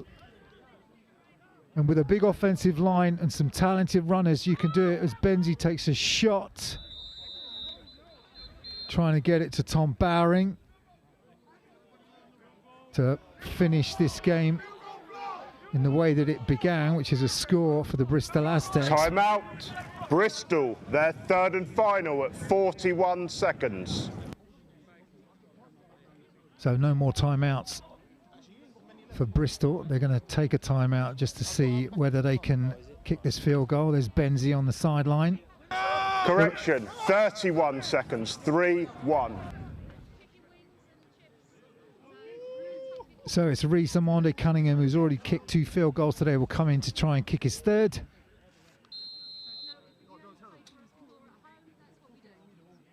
This will be from the 25-yard line, so it'll be a 37-yard attempt, and it looks like it's got some good distance, and it's good. So another 3 points and another 50 burger for Bristol. They put 56 up against the Nottingham Caesars. They put 52 up against the Wembley Stallions. So this offense has lots to celebrate, especially in Q4, where they've just been wearing down this Wembley Stallions. Very good, very stout defense, but just Bristol Aztecs just got too much today for them. Just a chat about Benzie coming into this game. Wasn't sure. We thought it was going to be Ethan Gretzinger that would start for the Bristol Aztecs. It's not been the case. There are 24 seconds remaining in the game. Benzie's come in, done a really good job. He has thrown 2 interceptions, including that pick 6. But he's controlled the game really well, as he did against the Nottingham Caesars, and he gets those additional reps. We're expecting Ethan Gretzinger to be available, to be there for the Warsaw game, that European competition.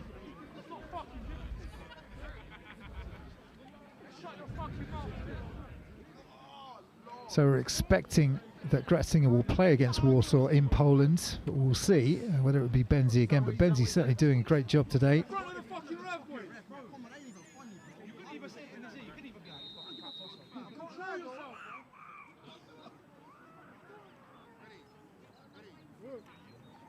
Aztecs ready to kick off, which will probably be the last one of their kickoffs today. This one's a high kick, which will be fielded at the 4-yard line. Wildman trying to find something there.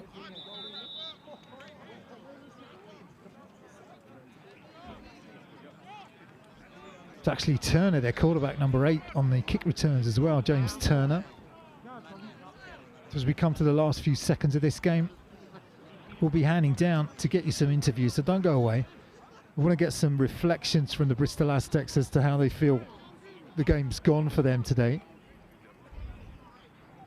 And we'll also be bringing you some highlights, which you can enjoy before we hand down for some interviews and some reflection. Wembley are taking an uncontested knee. That is the end of the game. So we come to the end of the game here as Wembley run out the clock. Bristol Aztecs, the national reigning champions, come out on top. 52-20 is your full-time score here, but Wembley Stallions certainly gave The national champions, a lot to think about in the second half, especially as they go into their encounter in Poland. Just wonder sometimes the Aztecs taking on a lot this season, even though they've got that big squad, that strong organisation, and that great coaching staff. It can be a lot. Taking on Europe, you're taking on British American Football Premiership South. And sometimes you can get a bit stretched, but not today. The Bristol Aztecs come out 32-point winners, 52-20. Those touchdowns came from a range of different players. Carr had 2 on the board. Brees had his touchdown. And we had a lot of touchdowns coming from different players in that second half to put the score up to 52. We'll take you through some highlights in a minute. But reflections on the Wembley Stallions as well. Played well, especially in that second half. The end of Q2, they started to get a feel for what might work against this Aztecs defense, and it was those quick out passes, and they began to take their opportunities as they could with those quick outs, and they slowly built momentum. But it was the defense that really brought the Stallions to life with a pick 6 from their standout linebacker Therese Peters-Tovey. Let's have a look at some of the highlights.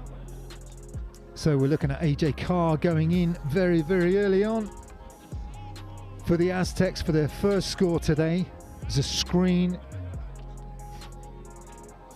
This was some of the difficult plays that we had on special teams, especially early on. There was the onside kick that was recovered by the Aztecs, and then there was this play that the Stallions gave the ball to the Aztecs when they couldn't field the kick, and then some good tough running that ended up with a fumble from Sam Hodge, which gave the Stallions the ball right back. So they kind of went back-to-back turnovers as this interception came straight back on Amadi. He was there with the quick hands to take the ball back off the Stallions. Benzie then had to get the offense going, but he couldn't on this play as the ball slightly tipped and then intercepted, and we thought this might go for a touchdown as Reese Myler runs it back. Just got dropped at the 15-yard line. Aztecs got the ball back in the end, and it was Brees inevitably with some great running in that first half that took the ball in for the second touchdown. Took a long time coming for the Aztecs to get the ball in. This was a fumble by the Stallions, and it was the quick thinking of Matthias Nudelman that gave Benzie the chance to get this quick pass out to Sam Hodge, who took it in for the touchdown. But it was actually AJ Carr that had to get it in the end. Scored his second of the day, AJ Carr. Always dependable. Then the Stallions started to get going. Ted Watts moving the ball, but it was quickly snuffed out the end of that first half with the interception from Xavier Cabral de la Armada. And the Aztecs got a nice touchdown to David Asamoah, going deeper into their wide receivers depth chart. So the Stallions still couldn't get anything on the board, and they had to rely on their defense to finally break that donut. And it was the great play from Teresa Peters-Tovey, the linebacker, that took this pick 6 all the way back for the Stallions to breathe some life into their campaign. Ted Watts rolled out, managed to get another on the board, this one to ex-NTU player Matt Eisenhower, tight end, who did a good job bringing that one in. Lewis Benzie again with the handoff to Sam Hodge on this one, that took it in for his second touchdown. And finally there was another touchdown for the Stallions, their last of the day. Ted Watts over the top, caught by Lawrence Wild beats his defender. Touchdown Stallions.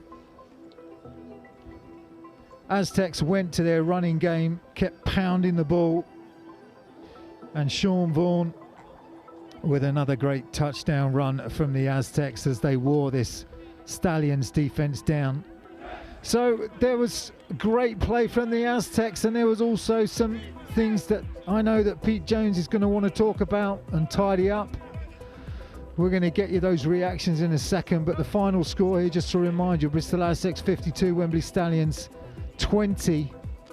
Let's go to Christian for some reflections on the game with Pete Jones. Thanks, Carl. Appreciate it. Coach Pete Jones, 52-20. What's the final result feel like today? Yeah, it was a bit scrappy, wasn't it? A little bit messy and kind of not really much different to what I said at halftime, really. But, you know, we just had 4 games on the bounce. You know, we've got Warsaw game next week.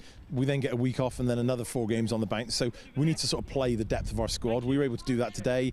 Some of the backups that went in didn't do too well at times in the game. But, you know, we got some teach tape now. We'll get after it. We'll kind of work with them and just try and get everyone better, you know.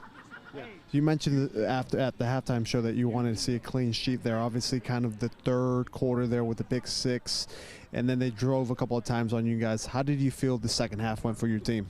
Yeah, I mean, it wasn't quite as good as the first half, and I wasn't happy at halftime, you know. The pick 6 isn't good enough. We need to look after the ball. That's kind of back-to-back weeks we've turned the ball over now. Ethan, our starting QB, wasn't here today, and, you know, Lewis Benzie, we need to get him some opportunities. He's got some opportunities today. He's made some plays. He's also made some bad plays. But, you know, like, guys need these opportunities. You know, they make good plays. That's great. They make bad plays. We look at them on film. We break them down. We work with them. We try and get them better, you know. Is there any update on David Asamoah? Not yet, but it probably looks like that's him out for next week, I guess I would say. But, you know, he's only just coming back off an injury anyway, so that'll be really frustrating for him because he's worked hard to get back and he's picked up a knock again today. Yeah, quick turnaround here on Saturday. You guys take on the Poland Warsaw Eagles. I'm sorry. What do you tell this team? Because you guys play on Saturdays. It's a quick turnaround. So what's the message for the team going into Saturday? Yeah, we just need to get after it, commit to this week, right? Like, it's a big week, it's a big game next week. You know, they've got to make some sacrifices this week. And, you know, they're all working hard all the time and watching film and getting in the gym and stuff. But, you know, we just need to really focus on this week because, you know, if we lose next week, like, that's going to be frustrating, you know, because there's a lot of opportunity in that competition. We're really looking forward to getting as far in that competition as we can. And, you know, your pre-season, you prepare for it. And then you've got games that you kind of, you need to kind of build and put layers on what you're doing. And now it's like, it's next week, right? So, like, time is short. You know, we've got one practice and some online meetings and stuff. And so we've really got to lock in now and focus on it. I came away coming into this game really impressed with the Stallions. Then coming up from Division 1, now in the Premiership. I'm wondering, what was your takeaway from the Wembley Stallions today? Yeah, I think they did well, you know, and sometimes we'll kind of, like, obviously we're a team that have been pretty good the last couple of years. Sometimes we'll play teams and they'll kind of give up a little bit cheaply, sort of thing. And I think, you know, the Stallions, they've come up from the division below, so they have got, like, sort of some winning mentality. They have won a lot of games the last couple of years, and teams that come up from the division below normally bring with them quite a bit of momentum and have a good year or two. And then the truth is really in the kind of third year, seeing how they do, sort of thing. So yeah, you know, I was kind of impressed, but we have seen teams come up and with some good fight before, and they definitely had that today. You know, it definitely caused us some problems. Yeah. Coach, congratulations on the win. Good luck on Saturday. Thanks a lot. Thanks. Now we throw it over here with quarterback Lewis Benzie. Lewis, you got the start there, kind of like last minute there. What was your kind of mentality coming into the game? Because obviously you didn't get those practice or those reps at practice. So what was it like, just kind of adjusting to the fly, knowing that you had to start late notice? Well, I do as much as I can during the week to prepare for the games, just in case something like this happens. And today, obviously, I needed to prepare a little bit more because I'm not happy with the performance, but we came in, put 52 points on them, and I can't complain, really. Yeah. Well, you know, Carl and I kind of talked about that a little bit at halftime. You know, you guys have reached to a level of, you know, being Brit Bowl national champion, defending champions. So you guys reach these expectations, and when you guys kind of maybe fall short of them during halftimes, we seem to maybe be overcritical, but you guys have these expectations of yourselves as well, right? We always try to be as perfect as we can. Like, we want to be the best, and being the best is setting the standard higher than everyone else. So we just got to set that standard and raise that. Quick turnaround here with the Warsaw on Saturday. So what's the message to you guys? What are you going to relay to the message to the guys? Just got to get heads in the playbook, head in film, just watch as much as we can, and just go to Warsaw and have a day. Louis Benzie, thank you so much. Congratulations on the win. Appreciate it. Thank you so much. Now we are going to turn it over here to Coach Warren Smart with the Wembley Stallions. Coach, how you doing? Obviously not the result that you wanted, but we talked pregame yesterday about the process of it, and we talked about the process during halftime. Yeah. Second half, the process looked pretty good. Yeah, no, absolutely. I mean, we reminded them at halftime. They were a bit shell-shocked in the first half. You know, the Aztecs guys came out and just kicked us in the mouth. It's that old Tyson phrase, you know, you have a plan and then you get smacked, and that's exactly what happened. So once we settled them down and said, no, just play the football that you've been playing, then we started to move the ball. The offense got a lot better. Defense was solid all the way through. There's things obviously we've got to work on. I don't have any issues with it whatsoever. I think we'll be fine for the rest of the season. I'm looking forward to the return game as well. Yeah, Coach, I just wanted to ask you, you know, this defense, this Bristol defense hasn't allowed a point all season. You guys just put 20 on them. How's that feel? Yeah, it's good. Obviously it feels fine, but it was you know, the work that the coaches did. They said, this is how we break down, this is how we can find the holes in their defense, this is what we can do to get there, and the things that worked were the things we'd worked on in practice, so that, you know, it's not like it wasn't a fluke play or anything like that. You know, there were plays that we'd actually been working on. So yeah, we're really happy. How do you guys keep stacking? How do you guys keep building momentum into the next game? Hold them to the next level. Just hold them up and say, look, you've got to get into the weights room. You've got to do your running. You've got to turn up to practice. You know, we have pretty good turnouts at practice here, but you know, it could be better. Just hold them to account the whole time. Keep working on that process. Lastly, what was your message to the guy there as you guys wrapped up there? Overall, basically I said, you know, something that we were talking about earlier on is that who felt like they were winning the second half, who looked like they were winning the whole game in that second half. The Aztec sideline looked pretty glum at some points, all right, and we were much happy with what we were doing, and it sets us up for the return match as well, because that's the benchmark. It's got to be, we've said to them, you're playing the national champions. They are the best team in the country. That's the benchmark you've got to put yourself up against. We haven't had the opportunity to play against the best and the best and the best each week in, week out. That's what's in our future, and that's what we want to do to advance our program. Obviously, like I mentioned, not the result that you guys wanted, Coach, but the process was there. Second half, you guys have a lot to be proud of. Thank you so much. No, thank you very much. Cheers, and we'll see you again soon. Thank you very much. And now I'm going to be joining our commentator, Carl. Carl, I'm curious there. This was a weird one, wasn't it? Second half, the Stallions have momentum there. Late third quarter, early fourth quarter. They kind of had the momentum there. Obviously, they didn't have the Aztecs on the ropes in terms of the final score, but definitely momentum there for the Stallions there, no? Yeah, definitely. I thought that the Stallions started to make those adjustments at the end of the first half, didn't they? Where they were kind of thinking, all right, well, how do we actually make yards against this defense? And then they started to build on that in Q2.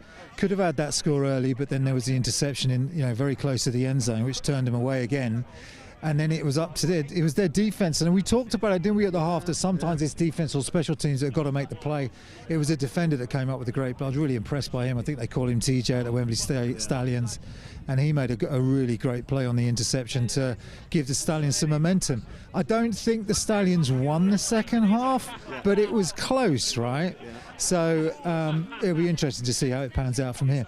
I think both teams had there in the second half things to build off, things to obviously correct, but a lot of positive for both teams going in the second half, that they can carry that momentum onto the next games. Yeah, definitely. And it's such a quick turnaround for the Aztecs, right? They've got they play again in 6 days. So it's not just a normal fixture either. They've got to get out to Poland. They've got to play in Warsaw. So that's tough. You know, we'll have to see what sort of toll that takes them at the back end when they come back from that game. But yeah, they've got a lot to be proud of. And here's what Benzie played well, other than the interceptions he threw. It's just those dropping linebackers he's got to watch, and that's something that they'll pick up on when they watch the tape. But yeah, Aztecs loads to build on. But the Stallions today, I think they'll be really pleased with their performance. I mean, like you were saying to the coach, you put 20 points on the board against the Aztecs. Great job. You go home happy, right? As national champions. And as coach was saying, you can build on that. It's something that you can look at and build on when you come and play them again in a return fixture. Yeah, you mentioned Lewis Benzie there. He didn't have those practice reps during practice, so he just got the late notice, obviously, coming into the game that he's going to be thrust into the starting quarterback position. And for any position, let alone the most important position in all of sports, to be thrust into that moment, it doesn't matter if you're playing the Stallions, the Warsaw Eagles. It's going to be a tough ask. Yeah, absolutely. Quarterback, unique position in all the sports, isn't it? And I think you can do the prep. And then, but you know, you think, oh, I'm backing up. You see, it's a different mindset when you know you're the starter, because you know the pressure's on you. But when you're thinking you're the backup and then last minute you're told, oh, you're going on, it's like, oh, okay, I'm playing with the first team and I'm out there with the starters. And although he's had that experience with the Caesars, this is a fixture which counts. You know, this goes down as a 1-0. So I thought he did a great job under pressure and having to come in last minute, and did a really nice job. You know, as I think he said, you put 50 points up, you can't complain, right? I mean, but he'll look at the tape and he'll get better. He's a great kid and he continues to go from strength to strength. Well, I can go on forever, but I think you stepped up last minute there. Thank you so much for filling this role. I thought your call was incredible. Thank you so much. For Carl, my name is Christian Canizal. Again, Bristol Aztecs 52, Wembley Stallions 20, on to Warsaw.